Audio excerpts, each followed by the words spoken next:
ನಮಸ್ಕಾರ. ಆರೋಗ್ಯ ರಹಸ್ಯ ವಿಶೇಷ ಕಾರ್ಯಕ್ರಮಕ್ಕೆ ಸ್ವಾಗತ. ನಾನು ಚಂದನಾ ಹಿರೇಮಠ್. ವೀಕ್ಷಕರೇ, ನಮ್ಮ ಇವತ್ತಿನ ಕಾರ್ಯಕ್ರಮದಲ್ಲಿ ಒಂದು ಪ್ರಮುಖವಾದ ವಿಚಾರದ ಕುರಿತು ತಿಳಿದುಕೊಳ್ಳೋಣ. ದಾಂಪತ್ಯ ಜೀವನ ಅಂದರೆ ಕೇವಲ ಇಬ್ಬರು ಒಟ್ಟಿಗೆ ಬದುಕುವುದು ಮಾತ್ರವಲ್ಲ. ದಾಂಪತ್ಯ ಜೀವನ ಅಂದರೆ ಪರಸ್ಪರ ನಂಬಿಕೆ, ಅರ್ಥ ಮಾಡಿಕೊಳ್ಳುವಿಕೆ ಮತ್ತು ಪ್ರೀತಿಯಿಂದ ಸಾಗುವ ಒಂದು ಪಯಣ. ಆದರೆ ಈ ದಿನಗಳಲ್ಲಿ ದಾಂಪತ್ಯ ಬಾಳಿಕೆ ಕಡಿಮೆ ಆಗಿದೆ. ಹಾಗಾದರೆ ದಾಂಪತ್ಯ ಅಂದರೆ ಏನು? ಸತಿಪತಿ ಹೇಗಿರಬೇಕು? ದಾಂಪತ್ಯದ ನಿಜವಾದ ಗುಟ್ಟು ಯಾವುದು ಅನ್ನೋದನ್ನು ತಿಳಿಸಲು ನಮ್ಮೊಟ್ಟಿಗಿದ್ದಾರೆ ಶ್ರೀಮಾನ್ ಶ್ರೀ ಪುರುಷೋತ್ತಮ್ ದೇಶಿಕ್ ಗುರುಜಿ. ಬನ್ನಿ ಗುರುಗಳನ್ನು ಸ್ವಾಗತಿಸೋಣ. ಗುರುಗಳೇ, ಕಾರ್ಯಕ್ರಮಕ್ಕೆ ಸ್ವಾಗತ. ನಮಸ್ಕಾರ. ದಾಂಪತ್ಯದ ಗುಟ್ಟು ಅಂದ್ಬಿಟ್ರಲ್ಲ, ಹೆಂಗೆ ಅರ್ಥ ಮಾಡ್ಕೊಳ್ಳೋದು ಅಂತ ನಿನ್ನ ಪ್ರಶ್ನೆ. ಸಾಮಾನ್ಯವಾಗಿ ದಾಂಪತ್ಯದ ಗುಟ್ಟು ಏನಿರುತ್ತೆ, ಒಬ್ರಿಗೊಬ್ಬನ ಅರ್ಥ ಮಾಡ್ಕೊಳ್ಳೋದೇ ಗುಟ್ಟು ಅಂತ ಅಂದ್ಕೊಂಡಿದ್ದೀವಿ. ಅರ್ಥ ಆಗಿದೆಯಾ? ಇಲ್ಲ. ಎಲ್ರಿಗೂ ಅಂತ ಹೇಳಕ್ಕೆ ಬರಲ್ಲ. ಕೆಲವ್ರು ಇರೋದೇ ಜೀವನ ಹೀಗೆ, ಮದುವೆ ಅಂದರೆ ಇಷ್ಟೇ, ಗಂಡ ಹೆಂಡತಿ ಅಂದರೆ ಇಷ್ಟೇ ಅಂಥವ್ರಿಗೆ ಅದು ಏನು ಅನಿಸಲ್ಲ, ಹೆಂಗೋ ಹೇಳ್ಕೊಂಡು ಹೋಗ್ಬಿಡ್ತಾರೆ. ಮದುವೆ ದಾಂಪತ್ಯ ಅಂದರೆ ಹೀಗೆ ಇರಬೇಕು. ಸಾಕಷ್ಟು ಒಂದು 60% ಭಾಗದಲ್ಲಿ ಇವತ್ತಿನ ಒಂದು ನಾಗರಿಕತೆಯ ಆಧುನಿಕ ಪ್ರಪಂಚದಲ್ಲಿ ಗಂಡ ಹೆಂಡತಿ ಇದನ್ನು ನಿರೀಕ್ಷೆ ಮಾಡೋದು ತಪ್ಪಲ್ಲ. ಒಂದು ಗಂಡ ಅಂದರೆ ಕ್ವಾಲಿಟಿ ಹೀಗಿರಬೇಕು, ಒಂದು ಹೆಂಡತಿ ಅಂದರೆ ಕ್ವಾಲಿಟಿ ಹೀಗಿರಬೇಕು. ಓಕೆ, ಇದ್ರ ಗುಟ್ಟು ಯಾವುದು? ಹಾಗಾದರೆ ಇರಬೇಕು ಅಂತ ಗಂಡು ಸರಿ, ಇರಬೇಕು ಅಂತ ಹೆಣ್ಣು ಸರಿ.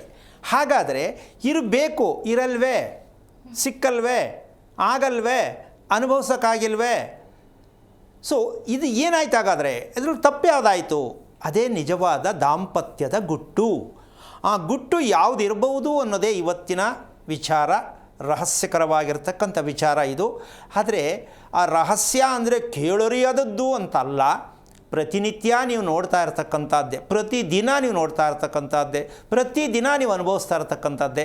ಅದಕ್ಕೆ ಹೆಸರು ಕೊಟ್ಟಿಲ್ಲ, ಆ ಕ್ರಮವನ್ನು ಅನುಸರಿಸ್ತಾ ಇಲ್ಲ, ಅದಕ್ಕದು ರಹಸ್ಯವಾಗಿ ಇದೆ ಅಂತ ಹೇಳಬೇಕಾಗತ್ತೆ.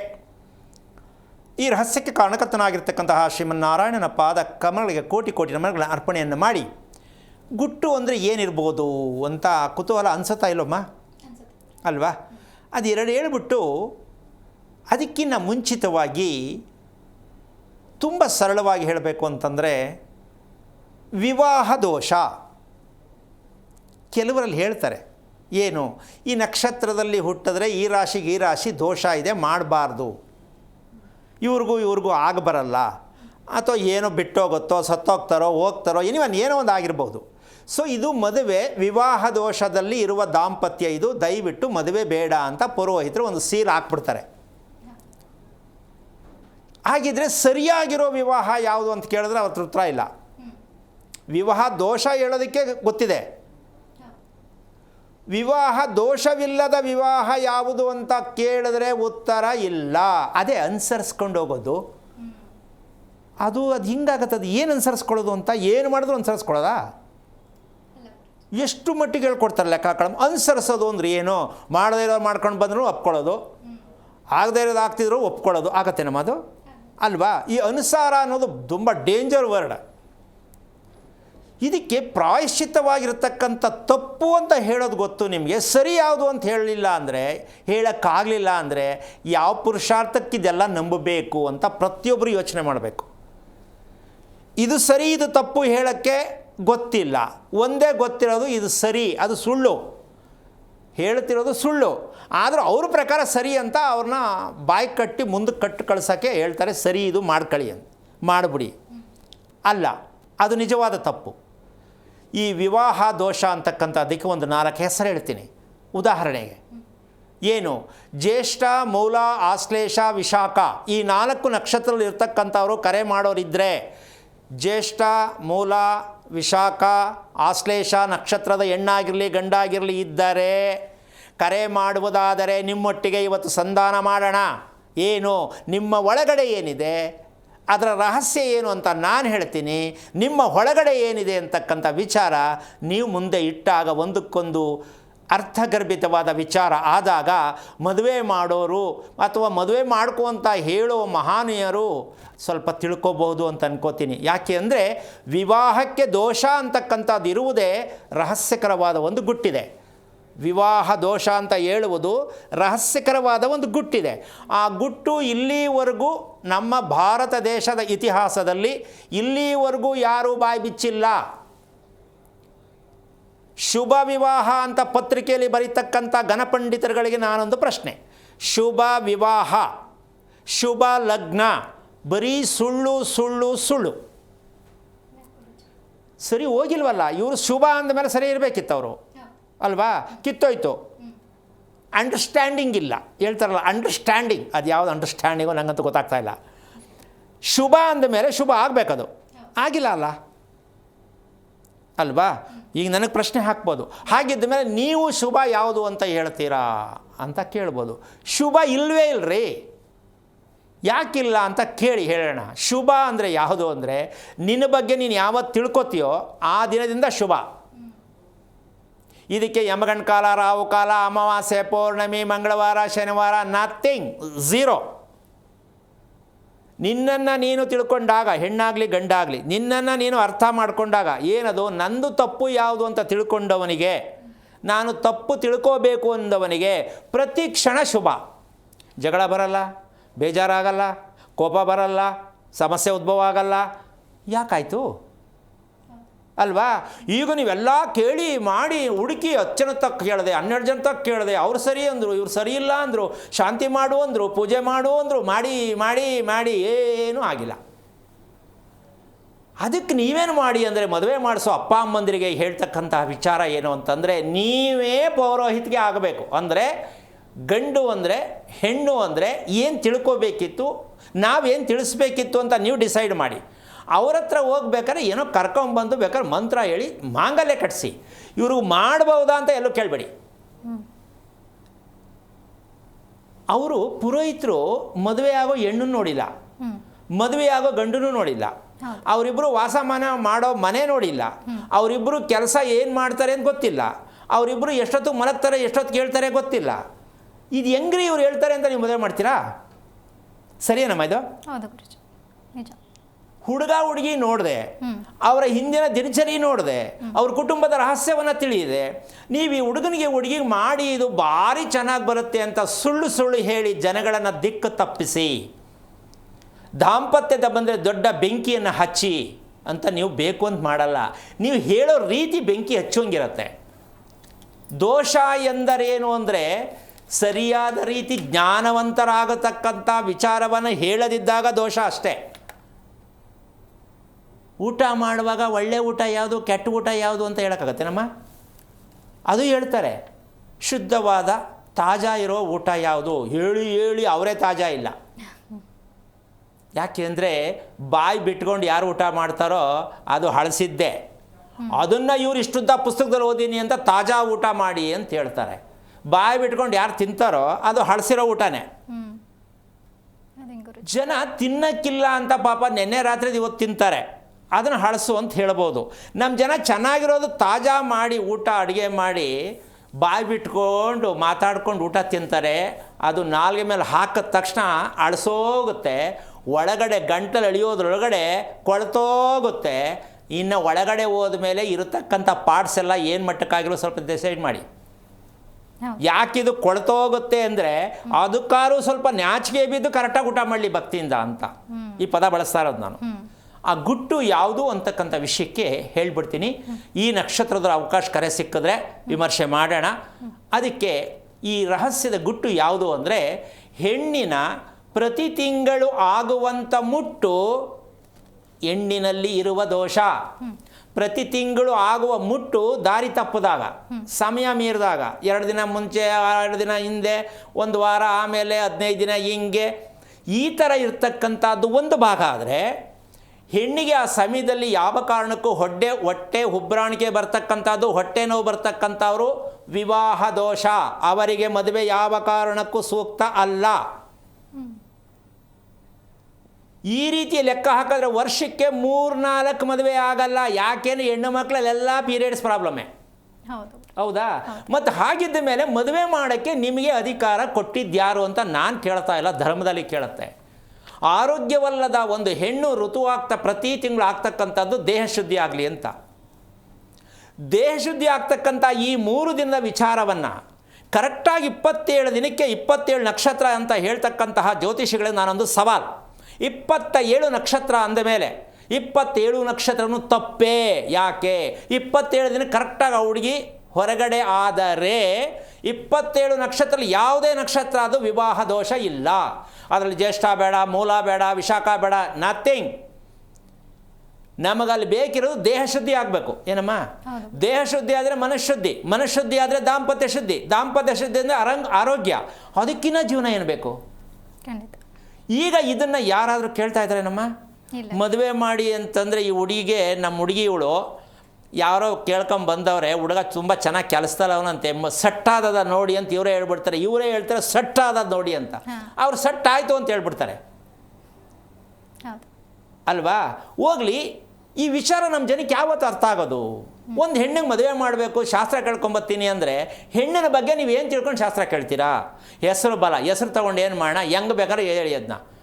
ಚೆನ್ನಮ್ಮನೋ, ಬೋರಮ್ಮನೋ, ಕಾಳಮ್ಮನೋ ಏನೋ ಇಟ್ಕೊಳ್ರಿ, ನಿಮ್ಮ ಹಣೆ ಬರ ಅದು, ನಿಮ್ಮ ದೇವ್ರ ಹೆಸರೇ ಇಟ್ಕೊಳ್ಳಿ. ಹೆಸರು ಬಂದು ಜೀವನ ಕೊಡಲ್ಲ. ಅದಕ್ಕೆ ಸರಿಯಾದ ಪ್ರಕಾರವಾಗಿಡಬೇಕಾದ ಹೆಸರಲ್ಲೂ ಒಂದು ಸತ್ಯ ಇದೆ. ಅದು ಈ ಕಾಲದಲ್ಲಿ ಆಗ್ತಾಯಿಲ್ಲ. ಯಾಕೆಂದರೆ ಚುಟ್ಟು, ಪಿನ್ನು, ಬೇಬಿ ಅಲ್ವೇನಮ್ಮ, ಅದು ಕೂಲ್ಗೆಟ್ ಹೆಸರುಗಳೆಲ್ಲ ಇಡ್ತಾ ಇದ್ದೀರಾ. ಅದಕ್ಕೆ ಹೆಸರಲ್ಲೂ ಏನೂ ತಾಕತ್ತಿಲ್ಲ, ಹಾಳು ಮಾಡಿರೋ ಜನಗಳೇ. ಇನ್ನು ಹೆಣ್ಣನ್ನು ಯಾವ ರೀತಿ ಸರಿ ಅಂತ ಒಪ್ಕೊಳ್ಳೋದು, ಇದು ಪ್ರಶ್ನೆ. ಈ ಪ್ರಶ್ನೆ ಪ್ರತಿಯೊಬ್ಬರು ಅರ್ಥ ಮಾಡಿಕೊಂಡಾಗ ಮಕ್ಕಳನ್ನು ಹೆತ್ತದ್ದಕ್ಕೆ ಸಾರ್ಥಕ. ಮದುವೆ ಮಾಡಿ ಆಚೆ ಕಳಿಸೋದಲ್ಲ, ಒಳ್ಳೆ ಹುಡುಗನ ನೋಡಿ ಮದುವೆ ಮಾಡೋದಲ್ಲ. ನಿಮ್ಮ ಹೆಣ್ಣು ಮಗಳಲ್ಲಿ ಆಗ್ತಾ ಇರತಕ್ಕಂತಹ ಅನಾಹುತ ಏನು, ಊಟದ ಸಮಸ್ಯೆಯಿಂದ ಆ ಹುಡುಗಿ ಜೀವನ ಪರ್ಯಂತ ಈ ಪೀರಿಯಡ್ಸ್ ಪ್ರಾಬ್ಲಮಲ್ಲಿ ತಗಲಾಕೊಂಡಿದ್ದಾಳೆ ಅಂತ ನಿಮ್ಗೆ ಯಾಕೆ ಅರ್ಥ ಆಗಿಲ್ಲ? ಏನಮ್ಮ? ಊಟದ ಸಮಸ್ಯೆಯಿಂದ ಪೀರಿಯಡ್ಸ್ ಪ್ರಾಬ್ಲಮ್ ಬರುವ ಸಾಧ್ಯತೆ. ಇದಕ್ಕೆ ಮೆಡಿಷನ್ ಬೇರೆ. ಹುಟ್ಟೋ ಮಗುನೂ ಚೆನ್ನಾಗಿ ಹುಟ್ಟಬಾರ್ದು, ಕೈಯೋ ಕಾಲ ಚೊಟ್ಟಾಗಿರಬೇಕು. ಯಾಕೆ? ಮೆಡಿಷನ್ನು. ಪೀರಿಯಡ್ಸಿಗೆ ಮೆಡಿಷನ್ನು, ಕನ್ಸೀವ್ ಆದಮೇಲೆ ಮೆಡಿಷನ್ನು. ಏನಮ್ಮ? ಇನ್ನು ಈ ಮೆಡಿಷನ್ನಲ್ಲಿ ಮಗು ಮಾಡಿಕೊಂಡ್ರೆ ಹುಟ್ಟಿದ ಮೇಲೂ ಪೂರ್ತಿ ಮಗು ಮೆಡಿಷನ್ನೇ. ಯಾರು ತಪ್ಪಿದು? ನಮ್ಮದೇ ತಪ್ಪು. ಇದಕ್ಕೆ ದೇವ್ರ ಹತ್ರ ಹೋಗೋದಾ ಅಲ್ವಾ? ಪ್ರತಿಯೊಬ್ಬರಿಗೂ ಅರ್ಥ ಆಗಿದೆ ಅಂತ ಅನ್ಕೋತೀನಿ. ಯಾಕೆ ಅಂತಂದರೆ ಹೆಣ್ಣಿಗೇನೋ ಮುಟ್ಟಿಂದ ಹೇಳ್ಬಿಟ್ರು, ಗಂಡಿಗೇನು ನಿದ್ದೆ ಯಾರು ಸರಿಯಾಗಿ ಬರಲು ಅವರಿಗೆ ಮದುವೆ ಮಾಡಬೇಡಿ. 2 ದೋಷ ಗುಟ್ಟು. ಗಂಡಸಿಗೆ ಕರೆಕ್ಟ್ ಟೈಮ್ಗೆ ನಿದ್ದೆ ಮಾಡಲ್ಲ, ಮಲಗಲ್ಲ, ಕರೆಕ್ಟ್ ಟೈಮ್ ಮನೆಗೆ ಬರಲ್ಲ ಅಂದರೆ ಅವನಿಗೆ ಯಾವ ಕಾರಣಕ್ಕೂ ಹೆಣ್ಣನ್ನು ಕೊಟ್ಟು ಮದುವೆ ಮಾಡಬೇಡಿ, ಬಾವಿಗೆ ನುಗ್ಬಿಡಿ, ತೊಂದರೆ ಇಲ್ಲ. ನಿದ್ದೆ ಬರದೇ ಇರೋ ಗಂಡಸಿನ ಜೊತೆ ಮದುವೆಯನ್ನು ಮಾಡಕೂಡದು, ಇದು ಅಶುಭ, ವಿವಾಹ ದೋಷ, ಅನ್ಫಿಟ್ ಪರ್ಸನ್, ವೇಸ್ಟ್ ಬಾಡಿ. ಏನಕ್ಕೆ ಸುಮ್ಮನೆ ತೊಗೊಂಡೋಗಿ ಕಟ್ತಿರ್ರಿ ಬಲವಂತಕ್ಕೆ ಹೆಣ್ಣ? ಅವ್ನು ನಿದ್ದೆನೇ ಮಾಡಲ್ಲ, ಹುಚ್ಚು ತಲೆಕೆಟ್ಟಾಗಿರ್ತದೆ. ಹೆಂಗೆ ಸಂಸಾರ ಮಾಡ್ತಾನ ಅವನು? ನಿದ್ದೆ ಮಾಡಿದ್ರೆ ಚೆನ್ನಾಗಿರುತ್ತೆ ನಮ್ಮ ಮೈಂಡ್ ಸೆಟ್ಟು? ಇಲ್ಲ. ಯಾವ ವಾರ ಇವತ್ತು ಗಂಟೆಗೆ ಎಷ್ಟು ವಾಚ್ ಕಟ್ಕೊಂಡಿದ್ರು ಪಕ್ಕದವ್ರು ಕೇಳೋ ಅಷ್ಟು ಮಟ್ಟಕ್ಕೆ ಮೈಂಡ್ ಹೋಗ್ಬಿಟ್ಟಿರ್ತದೆ, ಟೈಮ್ ಎಷ್ಟು ನೋಡಿ ಅಂತ. ಗೊಂದಲ ಅಂಥವ್ರು ಮದುವೆ ಯಾಕೆ ಮಾಡ್ತೀರಾ? ಅವ ಎಂಥ ಇಯರ್ ಪೋಸ್ಟಲ್ಲೇ ಇರಲಿ, ಯಾವ ಪೋಸ್ಟ್ ತಗೊಂಡು ಏನು ಮಾಡೋಕ್ಕೆ? ಗಂಡ ಸರಿಯಾದ ರೀತಿಯಲ್ಲಿ ಹೆಂಡತಿ ಮುಂದೆ ಕೂತ್ ಮಾತಾಡಬೇಕು, ಮುಖ ನೋಡಿ. ಮುಖ ನೋಡೋಕ್ಕೆ ಟೈಮ್ ಇಲ್ಲ. ಕಾರಣ ಯಾಕೆಂದರೆ ಮನಸ್ಸೇ ಸರಿ ಇಲ್ಲ. ಇನ್ನು ಗಂಡ ಅಂತ ಹೆಂಡತಿ ಹೆಂಗೆ ಒಪ್ಕೊಳ್ಳೋದು? ಯಾಕೆ ಬೇಕಿತ್ತು ಅಂತ ಅವಳು ರಿಜೆಕ್ಟ್ ಮಾಡಿಬಿಡ್ತಾಳೆ, ಈ ವೇಸ್ಟ್ ಬಾಡಿ ಅಲ್ವಾ? ಹಾಗೆ ದಾಂಪತ್ಯದ ಗುಟ್ಟು ಯಾವುದು? ಹೆಣ್ಣಿನ ಮುಟ್ಟಿನ ದೋಷ, ಗಂಡಿನ ನಿದ್ದೆಯ ದೋಷ. ಇದು ಎರಡು ತಿಳ್ಕೊಂಬಿಟ್ರೆ ನೀವು ಯಾವ ಜಾತಕ, ಕುಂಡ್ಲಿ, ಮ್ಯಾಚಿಂಗು, ಗಣಕೂಟ, ರಾಹುಕಾಲ ಏನು ಕೇಳಿಬಿಡ್ರಿ. ಅಮಾವಾಸ್ಯೆ ಇದ್ರಿ ಮದುವೆ ಮಾಡುವ ತೊಂದರೆ ಇಲ್ಲ. ಸರ್ಕಲಲ್ಲೇ ಮದುವೆ ಮಾಡ್ಕೊಳ್ರಿ, ತೊಂದರೆ ಇಲ್ಲ. ಕಾಫಿ ಟೀ ಕುಡಿಯುವಾಗ ಮದುವೆ ಮಾಡ್ಕೊಳ್ರಿ, ತೊಂದರೆ ಇಲ್ಲ. ಶಾಸ್ತ್ರ ಕೇಳಿ ಮದುವೆ ಮಾಡ್ಕೋತೀನಿ ಅಂದರೆ ಇದರಂಥ ಅಪ್ಪಟ ಸುಳ್ಳು ಮೋಸ ಪ್ರಪಂಚದಲ್ಲಿ ಯಾವುದೂ ಇಲ್ಲ. ಕೇಳೋದು ತಪ್ಪು ಅಂತಲ್ಲ, ಹೇಳೋರೆಲ್ಲ ನಿಮಗೆ ಮ್ಯಾಜಿಕ್ ಮಾಡಿಬಿಡ್ತಾರೆ. ನೀವು ಮ್ಯಾಜಿಕ್ಕು ಕೇಳೋದ್ರಲ್ಲಿ, ಅವರು ಮ್ಯಾಜಿಕ್ಕು. ಯಾಕೆ ನೀವೇ ಹೇಳಿರ್ತೀರ ಸೆಟ್ ಆಯ್ತದ ನೋಡಿ ಅಂತ. ಆಮೇಲೆ ಯಾವಾಗ ಸೆಟ್ ಆಗುತ್ತೆ ನೋಡಿ ಅಂತಾರೆ. ಬರೀ ಸೆಟ್ಟಿಂಗಲ್ಲೇ ಇರ್ತಾರೆ ನಮ್ಮ ಜನ. ಮದುವೆ ಯಾವಾಗ ಸೆಟ್ ಆಗುತ್ತೆ, ಇವರಿಬ್ಬರು ಸೆಟ್ ಆಗ್ತಾರ, ಈ ಸೆಟ್ಟಿಂಗಲ್ಲೇ ಕೂತ್ಕೊಂಡ್ಬಿಟ್ಟವ್ರು ಇವರು. ಈ ಸೆಟ್ಟಿಂಗ್ ಎಲ್ಲಾಗಬೇಕು? ದೇಹಕ್ಕೂ ಮನಸ್ಸಿಗೂ ಸೆಟ್ ಆಗಬೇಕು. ಏನಮ್ಮ? ಇದು ನಿಜವಾದ ದಾಂಪತ್ಯ. ಇಂಥ ಫ್ಯಾಕ್ಟ್ರಿ ನಮ್ಮ ಹತ್ರ ಇದೆ. ಈ ಫ್ಯಾಕ್ಟ್ರಿ ಓನರ್ ನಾನು. ಏನು? ಹೆಣ್ಣು ಗಂಡು ಅಂದರೆ ಪೇರ್ ಅಂದರೆ ಹೇಗಿರಬೇಕು, ಅಂದ ಚಂದ ಅಲ್ಲ, ಅದು ಹೆಂಗಾರು ಇದ್ಕೊಳ್ಳಿ ಅವರು ವೈಯಕ್ತಿಕ. ಬಟ್ ಜೀವನ ಅಂದರೆ ಹೆಂಡ್ತಿನ ಈಗಲೂ ನೋಡ್ಕೋಬೇಕಾ, ಹೆಂಡ್ತಿನ ಈಗೂ ನೋಡಬೇಕಾ? ನಂಬರ್ 1. ಗಂಡನಿಗೆ ಹೆಂಡ್ತಿ ನೋಡೋ ಕ್ವಾಲಿಟಿ ಗೊತ್ತಿರಬೇಕು. ದಿನ ನೋಡ್ತೀನಿ ಬಿಡಿ ಸ್ವಾಮಿ ಅಂದರೆ ಅವ್ನ ಹೆಂಡ್ತಿಗೆ ಲಾಯಕ್ಕಾದ ಗಂಡ ಅಲ್ಲ. ಏನಮ್ಮ? ದಿನ ನೋಡ್ತೀನಂತೆ, ದಿನ ಅಲ್ಲ ಕ್ಷಣನೂ ನೋಡ್ತಿರ್ಬೇಕು. ಸಿನಿಮಾದಲ್ಲಿ ಸಾಂಗ್ ಇರುತ್ತಲ್ಲ, ಆಕಾಶವೇ ಬೀಳಲೆ ಮೇಲೆ ನಾನಿಂದು ಕೈ ಬಿಡೋನು, ಬಿದ್ದ ಮೇಲೆ ಇವನೇನಿರ್ತಾನೆ. ಹೌದು. ಅಂದರೆ ನಾವು ಯಾವ ಮಟ್ಟಕ್ಕೆ ಹೋಗಿದ್ದೀವಿ ಅಂದರೆ ಏನೋ ಒಂದು ಹೇಳ್ದು ಉಳ್ದುಂಬಿಸ್ ಮದುವೆ ಮಾಡ್ಕೊಂಬಿಡೋದು. ಇದಾಗಬಾರ್ದು. ದಾಂಪತ್ಯದ ಗುಟ್ಟು ಮದುವೆ ಆದವ್ರಿಗಿರಬಾರ್ದಾ? ಇರಬೇಕು, ರಿಪೇರಿ ಮಾಡ್ಕೋಬೇಕು. ಆದರೆ ಮದುವೆ ಮಾಡುವಂಥ ಮಕ್ಕಳು ಎತ್ತಿರ್ತಕ್ಕಂಥ ತಂದೆ ತಾಯಿಗಳು ಶಾಸ್ತ್ರ ಹೇಳೋರನ್ನ ಕೇಳಿ, ಶಾಸ್ತ್ರ ಹೇಳೋರನ್ನ ನಂಬಿ, ಗಣಕೂಟಗಳನ್ನು ನಂಬಿ, ಕುಂಡಲಿಗಳನ್ನು ಹೊಂದಾಣಿಕೆ ಮಾಡಿ ಮದುವೆಗಳನ್ನು ಮಾಡಿದ್ರೆ ಪ್ರಪಂಚದ ಇತಿಹಾಸದಲ್ಲಿ ಯಾವುದು ಉದ್ಧಾರ ಆಗಿಲ್ಲ, ಆಗೋದು ಇಲ್ಲ. ಸುಳ್ಳಿನ ಕಂತೆ ಇದು. ಅಕಸ್ಮಾತ್ ಅದರ ಮೇಲೆ ನೀವು ಕೇಳ್ತೀರಾ, ಕೇಳ್ಕೊಳ್ಳಿ. ಖಂಡಿತ ಗುರುಜಿ. ಒಬ್ರು ಕಾಲರ್ ಇದ್ದಾರೆ, ಮಾತನಾಡೋಣ. ಶಿವಮೊಗ್ಗದಿಂದ ನಾಗಲಕ್ಷ್ಮಿ ಅಂತ. ನಮಸ್ತೆ ಮಾ. ಮೇಡಮ್. ಹಲೋ. ಧ್ವನಿ ಕೇಳಿಸ್ತಿದ್ಯಾ? ಹಾಂ, ಕೇಳಿಸ್ತಿದೆ. ಯಾರ ಬಗ್ಗೆ ತಿಳ್ಕೊಬೇಕಿತ್ತು? ಇದು ನಮ್ಮ ಮನೆಯವ್ರ ಬಗ್ಗೆ ಕೇಳಬೇಕಾಗಿತ್ತು ಮೇಡಮ್. ಓಕೆ, ಅವ್ರ ನಕ್ಷತ್ರ ತಿಳಿಸ್ತೀರಾ? ಅವ್ರದ್ದು ಮೂಲ ನಕ್ಷತ್ರ ಮೇಡಮ್. ಗುರುಗಳಿದ್ದಾರೆ, ಮಾತನಾಡಿ. ಹಲೋ ಸರ್, ನಮಸ್ಕಾರ ಸ್ವಾಮಿ. ನಾರಾಯಣ, ಏನು ಓದಿದ್ಯಮ್ಮ? ನಾನು PUC ಓದಿದ್ದೀನಿ. ಎಷ್ಟು ವರ್ಷ ಆಯ್ತು ಮದುವೆ ಆಗಿ? ಮದುವೆ ಆಗಿ ಒಂದು 30 ವರ್ಷ ಆಗಿದೆ. ಸಾಧನೆ ಮಾಡಿದ್ಯಮ್ಮ ಮದುವೆ ಮಾಡಿಕೊಂಡು? ಸಾಧನೆ ಅಂತ ಸ್ವಲ್ಪ ಮಾಡಿದ್ದೀನಿ ಸ್ವಾಮಿ. ಯಾವುದರಲ್ಲಿ? ದುಡ್ಡಲ್ಲ, ನೆಮ್ಮದಿಲ್ಲ, ಆರೋಗ್ಯದಲ್ಲ, ಯಾವುದರಲ್ಲಿ? ನೆಮ್ಮದಿ ಒಂದು ಸ್ವಲ್ಪ ಕಡಿಮೆನೇ, ಆರೋಗ್ಯದಲ್ಲಿ ಪರವಾಗಿಲ್ಲ ಅಷ್ಟೇ. ಓಕೆ, ನೆಮ್ಮದಿ ಇಲ್ಲ ಅಂದಮೇಲೆ ದಾಂಪತ್ಯ ಚೆನ್ನಾಗಿರುತ್ತಾ? ಇಲ್ಲ. ಓಕೆ, ಇರಲಿ, ಹೆದರ್ಕೋಬೇಡ. ಏನು ವಿಚಾರಕ್ಕೆ ಕರೆ ಮಾಡಿದೆ ಹೇಳಪ್ಪ. ಈಗ ಅವರು ನಮ್ಮನೆಯವ್ರಿಗೆ ತುಂಬ ಕೋಪ. ಅವರು ಏನು ಹೇಳಿದ್ರು ಅವ್ರಿಗೂ ನನಗೂ, ನಾನು ಹೇಳಿದ ಮಾತು ಅವ್ರಿಗೆ ಅರ್ಥನೇ ಆಗಲ್ಲ. ಯಾಕೆ ಅಂತ ಗೊತ್ತಾಗ್ತಾ ಇಲ್ಲ. ಓಕೆ, ಯಾವ ವಾರ ಮದುವೆ ಮಾಡ್ಕೊಂಡ್ರಿ? ಗುರುವಾರನೇ. ನೀನು ಹುಟ್ಟಿದ್ದು? ನಾನು ಹುಟ್ಟಿದ್ದು ಶನಿವಾರ. ಮಾಂಗಲ್ಯ ಸರ ಯಾವಾಗ ಬದಲಾವಣೆ ಆಯ್ತಮ್ಮ? ಮಾಂಗಲ್ಯ ಸರ ಅಂತಂದರೆ ಅಕಸ್ಮಾತ್ ಕಟ್ಟಾಗಿದ್ದು, ಇನ್ನೊಂದು ಹಾಕ್ಕೊಂಡಿದ್ದು? ಇಲ್ಲ, ಅದು ಅದೇ ಕರಿಮಣಿಯಿಂದ ಒಂದು ಚಿನ್ನದ ಚೈನ್ ಒಂದು ಅಲ್ಲಿ ಹಾಕ್ಸ್ಕೊಂಡಿದ್ದೆ. ಆಮೇಲೆ ಚಿನ್ನದ ಚೈನ್ಗೆ ಹಾಕೊಂಡ್ಮೇಲೆ ಅದೇ ಅಲ್ಲೇನೆ ರೆಡಿ ಮಾಡಿ ಅಲ್ಲಿಂದ ಅವ್ರ ಕೈಲೇ ಹಾಕ್ಸ್ಕೊಂಡೆ. ಓಕೆ, ಅದು ನಾನು ಕೇಳ್ತಿಲ್ಲ. ಅಕಸ್ಮಾತ್ ಸೌದೋಯ್ತು, ಕಟ್ಟಾಗ್ತಾ ಇತ್ತು, ಕಟ್ಟಾಗೋ ಮಟ್ಟಕ್ಕೆ ಬಂದಿತ್ತು, ಅಥವಾ ಕಟ್ಟಾಯಿತು, ಇದು ಯಾವ್ದು ಗೊತ್ತಾಯಿತು ಅಂತ? ಅದು ಕಟ್ಟಾಗುತ್ತೆ. ಕಟ್ಟಾಗಿದ್ದು ಅದೇ ಕಟ್ಟಾಗಿತ್ತು. ನೋಡ್ಕೊಂಡು ನಾನೇ ಬಿಚ್ಚಿಟ್ಟೆ. ಓಕೆ, ಕಟ್ಟಾಗಿದ್ದು ನೋಡಿದ್ಯಾ ನೀನು? ಅದೇ ಕೈಗೆ ಬಂತು, ಅದೇನೆ ಕಟ್ಟಾಗಿದ್ದು ಕೈಗೆ ಬಂತು. ಓಕೆ, ಇದನ್ನು ನಿಮ್ಮ ಯಜಮಾನ್ರಿಗೆ ತಿಳಿಸ್ತಮ್ಮ ಆ ಕ್ಷಣದಲ್ಲೇ? ಆ ಕ್ಷಣದಲ್ಲಿ ಅಂದರೆ ನಾನು ಅವಾಗ ಕೆಲ್ಸಕ್ಕೆ ಹೋಗ್ತಾ ಇದ್ದೆ. ಮನೆಗೆ ಬಂದು ಹೇಳಿದೆ ನಾನು. ಏನು ಹೇಳಿದ್ರು? ಅವರು ಬೇರೆದು ಮಾಡ್ಸೋಣ ಅಂತಂದ್ರು ಅವರು. ಮಾಡ್ಸಾಯ್ತಾ? ಇಲ್ಲ. ಆಮೇಲೆ ಮುಂದೆ ಏನು ಮಾಡ್ಸಾಗಲಿಲ್ಲ ಅಂದರೆ ಮುಂದಕ್ಕೆ ಏನಾಯ್ತದು? ಮುಂದಕ್ಕೆ ಅದು ಹಂಗೆ ಇದೆ, ಅದು ಮನೆಯಲ್ಲೇ ಇದೆ. ಅದು ಯಾಕೆ ಮಾಡ್ಸೋಕ್ಕೆ ಟೈಮ್ ಇಲ್ವಾ, ಮನಸ್ಸಿಲ್ವಾ, ದುಡ್ಡಿಲ್ವಾ, ಏನು ಅರ್ಥ? ದುಡ್ಡಿಲ್ಲ, ದುಡ್ಡು ಅಡ್ಜಸ್ಟ್ ಆಗ್ತಾ ಇಲ್ಲ. ಓಕೆ, ನಿಮ್ಮ ಯಜಮಾನ ಕೇಳ್ದ ರೀ ಮಾಡಿಸಿ ಬೇಗ ಹಾಕ್ಕೊಳ್ಳೋಣ ಅಂತ? ಇಲ್ಲ, ಪರಿಸ್ಥಿತಿ ನೋಡಿ ನಾನೇ ಸುಮ್ಮನೆ ಆಗ್ಬಿಟ್ಟೆ ಸ್ವಾಮಿ. ಓಕೆ, ನೀನು ಮದುವೆ ಆದ ಲೆಕ್ಕಾಚಾರದಿಂದ ಈವರೆಗೂ ಬರೀ ಅಡ್ಜಸ್ಟ್ಮೆಂಟಲ್ಲೇ ಹೋಗ್ತಾ ಇದೆ, ನಾವು ನೆಮ್ಮದಿಯಾಗಿದ್ದೀವಿ ಅನ್ನತಕ್ಕಂಥ ನಂಬಿಕೆ ಇನ್ನೂವರೆಗೂ ಬಂದಿಲ್ಲ ಅಂತ ಗಮನಿಸಿದ್ಯಾ, ಹೇಗಮ್ಮ? ಅದು ಗಮನಿಸೇ ನಿಮ್ಮನ್ನು ಪ್ರಶ್ನೆ ಮಾಡ್ತಾ ಇದ್ದೀನಿ ಸ್ವಾಮಿ. ಓಕೆ, ನಿಮ್ಮ ಯಜಮಾನರು ನಾನ್ ವೆಜ್ ತುಂಬ ಇಷ್ಟಪಡ್ತಾರಾ? ಹೌದು. ಎಷ್ಟು ತಿಂತಾರೆ ವಾರದಲ್ಲಿ? ಎಷ್ಟು ಸಲ ತಿಂತಾರೆ? ವಾರದಲ್ಲಿ ಅಂತೆಲ್ಲ ಮಾಡಿದಾಗ ಅವ್ರಿಗೆ ಒಂದು ವಾರದಲ್ಲಿ ಒಂದು ದಿವಸ ಮಾಡ್ತೀವಿ. ಆದರೂ ಅವರು ಅವತ್ತು ಕರೆಕ್ಟಾಗಿ ಊಟ ಮಾಡ್ತಾರೆ, ಜಾಸ್ತಿನೇ ಊಟ ಮಾಡ್ತಾರೆ ಅವರು. ಯಾವಾಗ? ಮಧ್ಯಾಹ್ನನ, ರಾತ್ರಿನಾ? ರಾತ್ರಿಲಿ. ಯಾಕೆ ರಾತ್ರಿ ಇಷ್ಟಪಡೋದು? ನೀನೇ ರಾತ್ರಿ ತಿನ್ನು ಅಂತ ಹೇಳ್ತೀಯಾ, ಅವರೇ ತಿಂತಾರೆ ರಾತ್ರಿಯಲ್ಲಿ? ಇಲ್ಲ, ತರೋದೇನೆ ಬೆಳಗ್ಗೆ ಕೆಲಸ ಮುಗಿಸ್ಕೊಂಡು ತರೋದೇ ಅಷ್ಟೊತ್ತಾಗುತ್ತೆ. ಹಂಗಾಗಿ ರಾತ್ರಿನೇ ಮಾಡ್ತೀವಿ.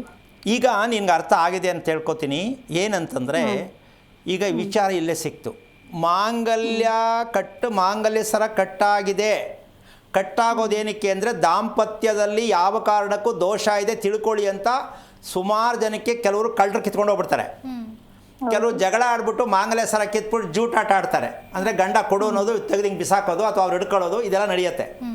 ಇನ್ನೊಂದು ಸಮಸ್ಯೆ ಆಗಿ ಮಾಂಗಲ್ಯ ಚೈನ್ ಮಾಡಿದ ತಕ್ಷಣ ಏನೋ ಸಮಸ್ಯೆ ಆಗಿ ಅದು ಮತ್ತೆ ಆಟ ಆಡಕ್ಕೆ ಹೋಗ್ಬಿಡುತ್ತೆ.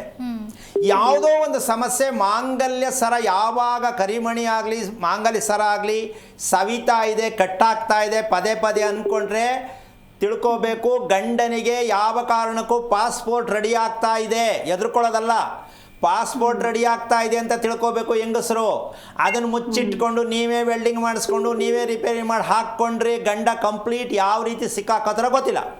ನಿಮ್ಮನ್ನೇ ಬಿಟ್ಟು ಹೋಗ್ಬೋದು, ಮನೆ ಬಿಟ್ಟು ಹೋಗ್ಬೋದು, ಅಥವಾ ನೀವಿದ್ದು ಇನ್ನೊಬ್ಬರನ್ನ ಸ್ವಲ್ಪ ಆ ಕಡೆ ಈ ಕಡೆ ಬ್ಯಾಲೆನ್ಸ್ ಇದು ಮಾಡಿ. ಇನ್ಸಿಡೆಂಟ್ ನಡೀತು ಸ್ವಾಮಿ.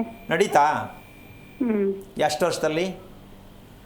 ಈಗ ಒಂದು 4-5 ವರ್ಷದಲ್ಲಿ ಆಯ್ತು.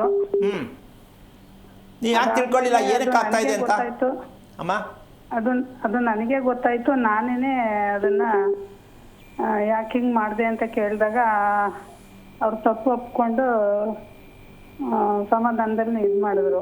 ಅದಕ್ಕೆ ನಾನು ಆವಾಗಲೇ ಹೇಳಿದ್ದು ಮುಂದಕ್ಕೇನು ಅಂತ, ಅದಕ್ಕೆ ಕೇಳಿದ್ದು. ಯಾಕೆಂದರೆ ಪಾಪ ನೀನು ಹಂಗೆ ಬ್ಯಾಲೆನ್ಸ್ ಮಾಡಿಬಿಟ್ಟೆ.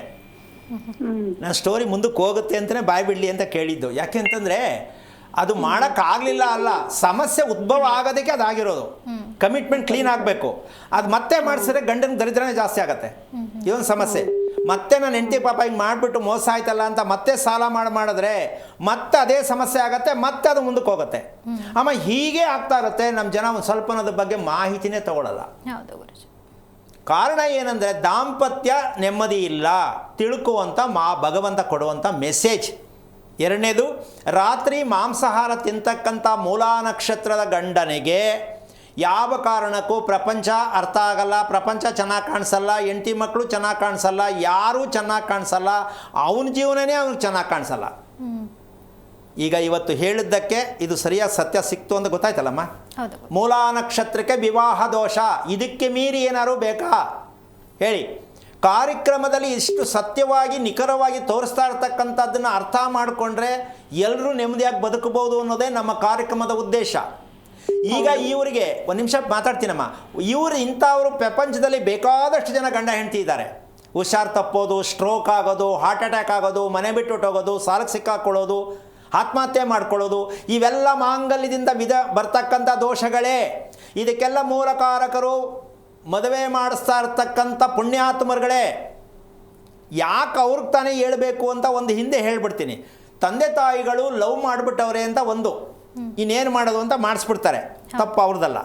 ಯಾಕೆ ಅಂದರೆ ಅವ್ರು ಹೇಳ್ಬಿಡ್ಬೇಕು, ಲವ್ ಆರು ನೀವಾರು ಮಾಡಿ ಈ ಮದುವೆ ಬೇಡರಿ ಅಂತ ಹೇಳಬೇಕು. ಅವ್ರೇನು ಮಾಡ್ತಾರೆ, ಬಿಟ್ಟರೆ ದುಡ್ಡು ಹೋಯ್ತು, ಇನ್ನೊಬ್ರ ಹತ್ರ ಹೋಗಿ ಮಾಡ್ಕೋತಾರೆ. ನಾವೇನು ಹೊಟ್ಟೆಗೆ ಏನು ತಿನ್ನೋಣ ಸ್ವಾಮಿ ಅಂತ ಅವ್ರು ಕೋರ್ತೆ ಇರುತ್ತೆ. ಆದರೆ ನಮ್ಮ ಹೊಟ್ಟೆ ತುಂಬಿಸ್ಕೊಳ್ಳೋಕ್ಕೆ ಯಾರ ಮನೇನೋ ಹಾಳು ಮಾಡೋದು ಬೇಡ ಅಂತ ನಾನು ಹೇಳೋದು. ಬೇಡವೇ ಬೇಡ. ಭಗವಂತ ಕೊಟ್ಟಿರೋನು ಎಲ್ಲೋ ಒಂದು ದಾರಿ ಕೊಡ್ತಾನೆ. ಸುಳ್ಳು ಹೇಳಿ ದುಡ್ಡು ಮಾಡಿ ನಾವು ಹೊಟ್ಟೆ ತುಂಬಿಸ್ಕೊಳ್ಳೋ ಅವಶ್ಯಕತೆ ನಮಗೆ ಬೇಡ. ಅಂಥ ದರಿದ್ರ ಜೀವನ ನಮಗೆ ಬೇಡ.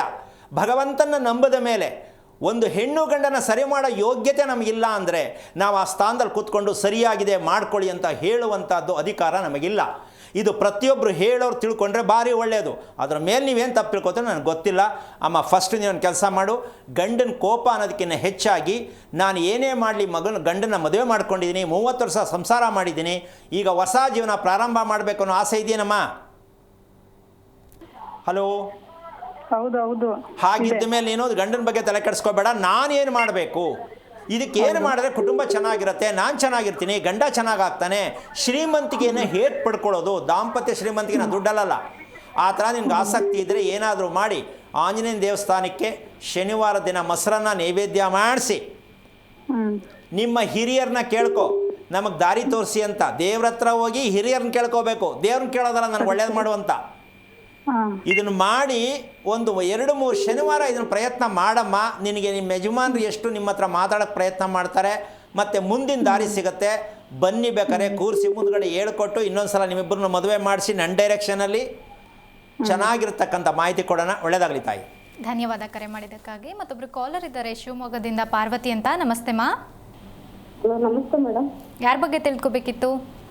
ಮಗಳ ಬಗ್ಗೆ ತಿಳ್ಕೊಬೇಕಿತ್ತು ಮೇಡಮ್. ನಕ್ಷತ್ರ ತಿಳಿಸಿ. ಆಶ್ಲೇಷ ನಕ್ಷತ್ರ ಮೇಡಮ್. ಗುರುಗಳಿದ್ದಾರೆ, ಮಾತನಾಡಿ. ಹಲೋ, ನಮಸ್ತೆ ಗುರುಗಳೇ. ನಾರಾಯಣ. ಮಗಳ ಮಗಳ ಬಗ್ಗೆ ಮಾತಾಡ್ಬೇಕಿತ್ತು ಗುರುಗಳೇ. ಎಷ್ಟು ವಯಸ್ಸು? ಅವಳಿಗೀಗ 20 ನಡೀತಾ ಇದೆ ಗುರುಗಳೇ. ಏನು ಮಾಡ್ತಿದ್ದಾಳೆ? ಮದುವೆ ಮಾಡಿ 8 ತಿಂಗಳಾಯ್ತು ಗುರುಗಳೇ. 2 ತಿಂಗಳಾಯ್ತಾ? 8 ತಿಂಗಳು. ಓಕೆ, ಈಗ ಏನು ಕೇಳಕ್ಕೆ ಮಾಡ್ದೀಮ್ಮ? ಅದೇ ಗುರುಗಳೇ, ಇಬ್ರು ದಾಂಪತ್ಯ ಇದು ಸರಿ ಇಲ್ಲ. ಮಗಳದು ಅಳಿಗಿದ್ದು ಹೊಂದಾಣಿಕೆ ಇಲ್ಲ ಅವ್ರಿಬ್ಬರು ನಡುವೆ. ಒಂದು ನಿಮಿಷ, 8 ತಿಂಗಳಿಗೆ ಪಿಕ್ಚರ್ ಔಟಾ? ಹೌದು ಗುರುಗಳೇ. ಯಾಕೆ ಎಲ್ಲೂ ಕೇಳಿಲ್ವಾ ನೀವು? ಮದುವೆ ಮಾಡುವಾಗ ಪುರೋಹಿತರು ಕೇಳಲಿಲ್ವಾ? ಕೇಳ್ಸಿದೀವಿ ಗುರುಗಳೇ, ತುಂಬಾ ಕಡೆನೂ ಕೇಳ್ಸಿದೀವಿ. ಏನು ಹೇಳಿದ್ರು ಅವರು? ಎಲ್ಲ ಚೆನ್ನಾಗಿದೆ, ಹೊಂದಾಣಿಕೆ ಇದೆ, ಮಾಡಬಹುದು ಅಂತ ಹೇಳಿ. ಇವ್ರನ್ನೆಲ್ಲ ಕರ್ಕೊಂಬಂದ್ಬಿಟ್ಟು ಒಂದು ಲೈನ್ ಕಟ್ಟಾಕ್ಬಿಡಿ ಮತ್ತೆ ಇಂಥವ್ರನ್ನ. ಹಾಂ, ಈ ಚೆನ್ನಾಗದೇ ಮಾಡಿ ಅಂದನ್ನ ಲೈನ್ ಕಟ್ಟಾಕ್ಬಿಡಿ. ಹೇಳ್ತೀನಿ, ಒಂದು ವಿಡಿಯೋ ಮಾಡಿ ಎಲ್ಲ ಪ್ರಪಂಚಕ್ಕೆ ತೋರಿಸೋಣ. ಹೀಗೂ ಉಂಟೆ, ಸುಳ್ಳು ಮದುವೆ ಮಾಡಿಸೋರು ಹೀಗೂ ಉಂಟೆ. ಯಾರ ಕರ್ಮನಮ್ಮ ಇದು? ಪುರೋಹಿತರ ಕರ್ಮನ, ಮಾಡ್ಕೊಳ್ಳೋರ ಕರ್ಮನ, ಅಪ್ಪ ಅಮ್ಮನ ಕರ್ಮನ, ಈ ಭೂಮಿಲಿ ಹುಟ್ಟಿದೆ ಕರ್ಮನ ಅಲ್ವಾ? ಇದಕ್ಕೆ ಮೀರಿ ನಾನೇನು ಮಾಡೋಕ್ಕಾಗಲ್ಲ. ಯಾಕೆ ಅಂತಂದರೆ ನೀವುಗಳು ತಿಳ್ಕೋಬೇಕು, ಮದುವೆ ಅಂದರೆ ಏನು ಹೆಣ್ಣು ಮಕ್ಕಳಿಗೆ ಹೇಳ್ಕೊಡ್ಬೇಕು. ಹೆಣ್ಣು ಮಕ್ಕಳು ಕೇಳಬೇಕು, ನಾನು ಮದುವೆ ಯಾಕೆ ಮಾಡ್ಕೋಬೇಕು ಹೇಳಿ ಅಂತ ಅಪ್ಪ ಅಮ್ಮನಿಗೆ ಮೊದಲು ಪ್ರಶ್ನೆ ಹಾಕಿ. ಅದು ಹೇಳೋವರೆಗೂ ಮದುವೆಗೆ ಒಪ್ಕೋಬೇಡಿ. ಏನಮ್ಮ, ಮದುವೆ ನಾನು ಯಾಕೆ ಮಾಡ್ಕೋಬೇಕು ಅಂತ ಕೇಳಬೇಕು. ಯಾಕೆ ಅಂದರೆ ಅವರಿಬ್ಬರು ಒಡೆದಾಡಿ ಬಡದಾಡಿ ನೋಡಿರ್ತೀರ, ಹೌದಾ? ಪಿಕ್ಚರ್ ಅಲ್ಲೇ ಗೊತ್ತಿರುತ್ತೆ ಫೇಲ್ ಆಗದೆ ಅಂತ. ಇನ್ನು ಇವ್ರ ಹತ್ರ ಯಾಕೆ ಪಾಸ್ ಆಗಕ್ಕೆ ನೀವು ಹೋಗ್ತೀರಿ? ನೀವು ಫೇಲೆ. ಅದಕ್ಕೇನು ಮಾಡಬೇಕು ಅಂದರೆ, ನಿಮಗೆ ಗೊತ್ತಿಲ್ಲ, ಬದುಕುಬಿಟ್ರಿ, ಬಂಡು ಬದುಕು, ನಮ್ಗೆ ಆ ಬಂಡು ಬದುಕು ಬೇಡ, ನಮಗೆ ದಾರಿ ತೋರಿಸಿ ಅಂತ ಕೇಳಬೇಕು. ತೋರ್ಸೋಕ್ಕಾಗಲ್ಲ ಅಂದರೆ ಏನು ಮಾಡೋದು? ನಮ್ಮ ದಾರಿ ಹಿಡ್ಕೊಳ್ಳೋದ? ಹಂಗಾಗಲ್ಲ. ನೀವಾದರೂ ತಿಳ್ಕೊಳ್ಳಿ, ನನ್ನ ದಾರಿ ಯಾವ್ದು ಆರಿಸ್ಕೋಬೇಕು ಅಲ್ವಾ? ಅಪ್ಪ ಅಮ್ಮನ ನೋಡಿ ಮಾಡ್ಕೊಳ್ಳೋದು ತಪ್ಪೆ, ನೀವು ಆರಿಸ್ಕೊಳ್ಳೋದು ತಪ್ಪೆ. ಸರಿಯಾದ ಮದುವೆ ಯಾವುದು? ಇದು ಕ್ವಶನ್. ಏನಮ್ಮ? ಸೂಕ್ತವಾದ, ಪವಿತ್ರವಾದ, ಶ್ರೇಷ್ಠವಾದ, ಶುಭಕರವಾದ ಮದುವೆ ಯಾವುದು? ಅದಕ್ಕೋಸ್ಕರವಾಗಿ ಕೃಷ್ಣ ಪಕ್ಷದಲ್ಲಿ ನೀವು ಹುಟ್ಟಿದ್ದರೆ ಜೀವನ ಪರ್ಯಂತ ನಿಮಗೆ ಮದುವೆ, ಆರೋಗ್ಯ, ನೆಮ್ಮದಿ, ಮಗು, ಗಂಡ ಯಾವುದು ಚೆನ್ನಾಗಿರಲ್ಲ. ಯಾವುದ್ರಲ್ಲಿ ಹುಟ್ಟಿದ್ರೆ? ಕೃಷ್ಣ ಪಕ್ಷದಲ್ಲಿ ಹುಟ್ಟಿದರೆ ಜೀವನ ಪರ್ಯಂತ ದಟ್ಟ ದರಿದ್ರ ಜೀವನ. ಹುಟ್ಟಾಗದೆ ಸ್ವಾಮಿ ಏನು ಮಾಡೋಣ? ಅದಕ್ಕೆ ರಿಪೇರಿ ಮಾಡ್ಕೊಳ್ಳಿ. ಇಲ್ಲಿ ಶಾಸ್ತ್ರ ಹೇಳೋರು ಶುಕ್ಲ ಪಕ್ಷದವ್ರಿಗೆ ಕೃಷ್ಣ ಪಕ್ಷದವ್ರಿಗೆ ಮದುವೆ ಮಾಡಬಾರ್ದು ಅಂತ ಗೊತ್ತಿಲ್ಲ, ಮಾಡೋಕ್ಕೂಡ್ದು. ಯಾಕೆ ಅಂದರೆ ಅದ್ರ ಮೈಂಡ್ ಸೆಟ್ಟೇ ಒಂಥರ, ಇದ್ರ ಮೈಂಡ್ ಸೆಟ್ಟೇ ಒಂಥರ. ಶುಕ್ಲ ಪಕ್ಷದವರು ಹುಡುಗಿಯಾಗಿದ್ದು ಕೃಷ್ಣ ಪಕ್ಷದ ಹುಡುಗ ಆಗಿದ್ದರೆ ಯಾವ ಕಾರಣಕ್ಕೂ ಹೊಂದಾಣಿಕೆ ಆಗಲ್ಲ. ಕಾರಣ, ಈ ಹೆಣ್ಣು ಕ್ವಾಲಿಟಿ, ಯಾವುದೇ ಹೆಣ್ಣಾಗಿರಲಿ, ಓದಿರಲಿ ಓದದೇ ಆಗಲಿ, ಗಂಡನನ್ನು ಕ್ವಾಲಿಟಿಯಲ್ಲಿ ನೋಡೋಕ್ಕೆ ಇಷ್ಟಪಡ್ತಾರೆ, ಹೌದಲ್ಲಮ್ಮ? ಆ ಕ್ವಾಲಿಟಿ ಗಂಡನಲ್ಲಿ ಬರಲ್ಲ. ಯಾಕೆ? ಕೃಷ್ಣ ಪಕ್ಷ ಒಡ್ಡೊಡ್ಡು ನಿಂತ್ಕೊಂಡು ತಿನ್ನೋದು, ತಿನ್ಬಿಟ್ಟು ಕೈ ಬಟ್ಟೆಗೆ ಒರೆಸ್ಕೊಳ್ಳೋದು, ಇದೆಲ್ಲ ಎಷ್ಟು ಸಣ್ಣ ವಿಚಾರ ಅಂತೀಯಲ್ಲಮ್ಮ. ಎಲ್ಲರೂ ತಿನ್ಬಿಟ್ಟು ಬಟ್ಟೆಗೆ ಒರೆಸ್ಕೊಳ್ಳಲ್ಲ, ಬಟ್ಟೆಗೂ ಒರೆಸ್ಕೊತಾರೆ, ತೋಳ್ಗೂ ಒರೆಸ್ಕೊತಾರೆ. ಯಾಕೆ ಅಂದರೆ ಇವರೆಲ್ಲ ಕೃಷ್ಣ ಪಕ್ಷದ ಬಿಟ್ಟು ಕೊಳಕ ಜೀವನದವರು. ಅದು ಹೆಂಡ್ತಿ ಅಂತೇಳಿ ಇದೆಯಾ ಕೊಳಕ್ ಬುಂಡದ ಕಟ್ಕೊಂಡೆ ನಾನು, ಈಗ ಅವನ್ನ ಲವ್ ಮಾಡೋಕ್ಕಾಗತ್ತಾ? ಈಗ ಪಂಚಾಂಗ ಶಾಸ್ತ್ರ ಹೇಳೋರಿಗೆ ಇವನು ಕೈಗೆ ಒರೆಸ್ಕೊತಾನ, ಬಟ್ಟೆಗೆ ತಿನ್ಬಿಟ್ಟು ತೊಡೆಗೆ ಒರೆಸ್ಕೊತಾನ ಅಂತ ಅವ್ನಿಗೇನು ಗೊತ್ತು? ಇದನ್ನು ನಾವು ಹೇಳ್ಕೊಡ್ತೀವಿ. ಇವನು ತಿನ್ನುಬಿಟ್ಟು ಕುತ್ಕೊಂಡು ತಿಂತಾನ, ನಿಂತ್ಕೊಂಡು ತಿಂತಾನ, ಡ್ಯಾನ್ಸ್ ಮಾಡ್ಕೊಂಡು ತಿಂತಾನ, ಮಾತಾಡ್ಕೊಂಡು ತಿಂತಾನ, ಮೊಬೈಲ್ ನೋಡ್ಕೊಂಡು ತಿಂತಾನ, ಬೈಕೊಂಡು ತಿಂತಾನ. ನಾವು ಇದಕ್ಕೆ ಫ್ಯಾಕ್ಟ್ರಿಲಿರೋದು. ಈ ಥರ ಹೇಳೋರು ಪ್ರಪಂಚದಲ್ಲಿ ಇದ್ದಾರಾ? ಇಲ್ಲ. ಅದೆಲ್ಲ ಮಾಮೂಲಿ ಬಿಡ್ರಿ, ಮುಂದಕ್ಕೆ ಸರಿ ಹೋಯ್ತದೆ ಅಂದರೆ ಅದು ಹೆಂಗೆ ಸರಿ ಹೋಗುತ್ತೆ? ಈಗ ಸರಿ ಹೋಗೋದು, ಮುಂದೆ ಹೆಂಗಮ್ಮ ಸರಿ ಹೋಗುತ್ತೆ? ಅಮ್ಮನೇ ಕೇಳೋಂಗೆ ಆಗಲಿಲ್ಲ ಅಂದರೆ ಹೆಂಡ್ತಿ ಹೆಂಗೆ ಕೇಳ್ತಾಳ ಅವನ್ನ?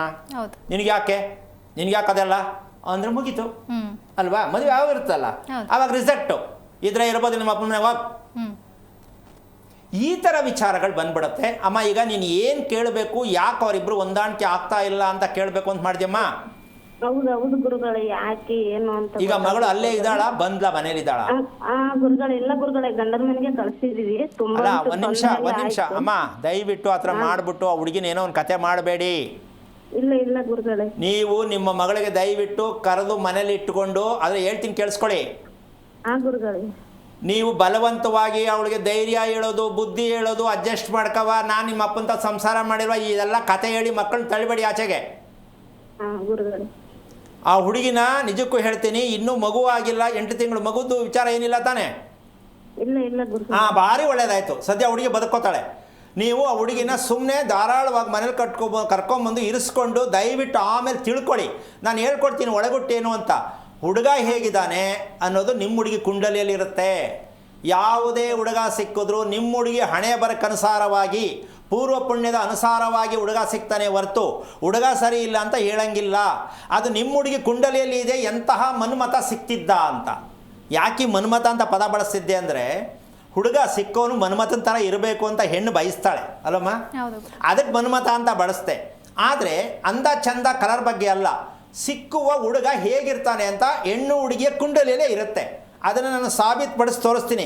ಹೀಗೇ ಇರ್ತಾನೆ, ಅವನ ಕ್ಯಾರೆಕ್ಟರ್ ಹೀಗೇ ಇರುತ್ತೆ, ಅವನ ಹೆಂಡ್ತಿನ ಈ ಥರ ಲವ್ ಮಾಡ್ತಾನೆ ಹೇಳ್ಕೊಳ್ಬೋದು, ಅಷ್ಟು ಸತ್ಯ ಇರುತ್ತೆ ಕುಂಡಲಿಯಲ್ಲಿ. ಅದನ್ನು ನಾನು ಮಾಡಿ ತೋರಿಸ್ತೀನಿ. ಸಂಸಾರನ ಸರಿ ಮಾಡಿ, ತಪ್ಪು ಮಾಡಿಕೊಂಡು ದಾರಿ ತಪ್ಪಬೇಡಿ, ಗಂಡ ಹೆಂಡತಿ ದೂರ ಮಾಡಬೇಡಿ. ಮತ್ತು ಆ ಹುಡುಗಿ ಹೆಚ್ಚು ಕಮ್ಮಿಯಾಗಿ ಕೊನೆಗೆ ಏನು ಮಾಡ್ತಾಳೆ ಅಂತಾರೆ ನನ್ನ ಬಾಯಿಂದ ಹೇಳಬಾರ್ದು, ತಪ್ಪ ಮಾಡ್ಕೋಬೇಡಿ.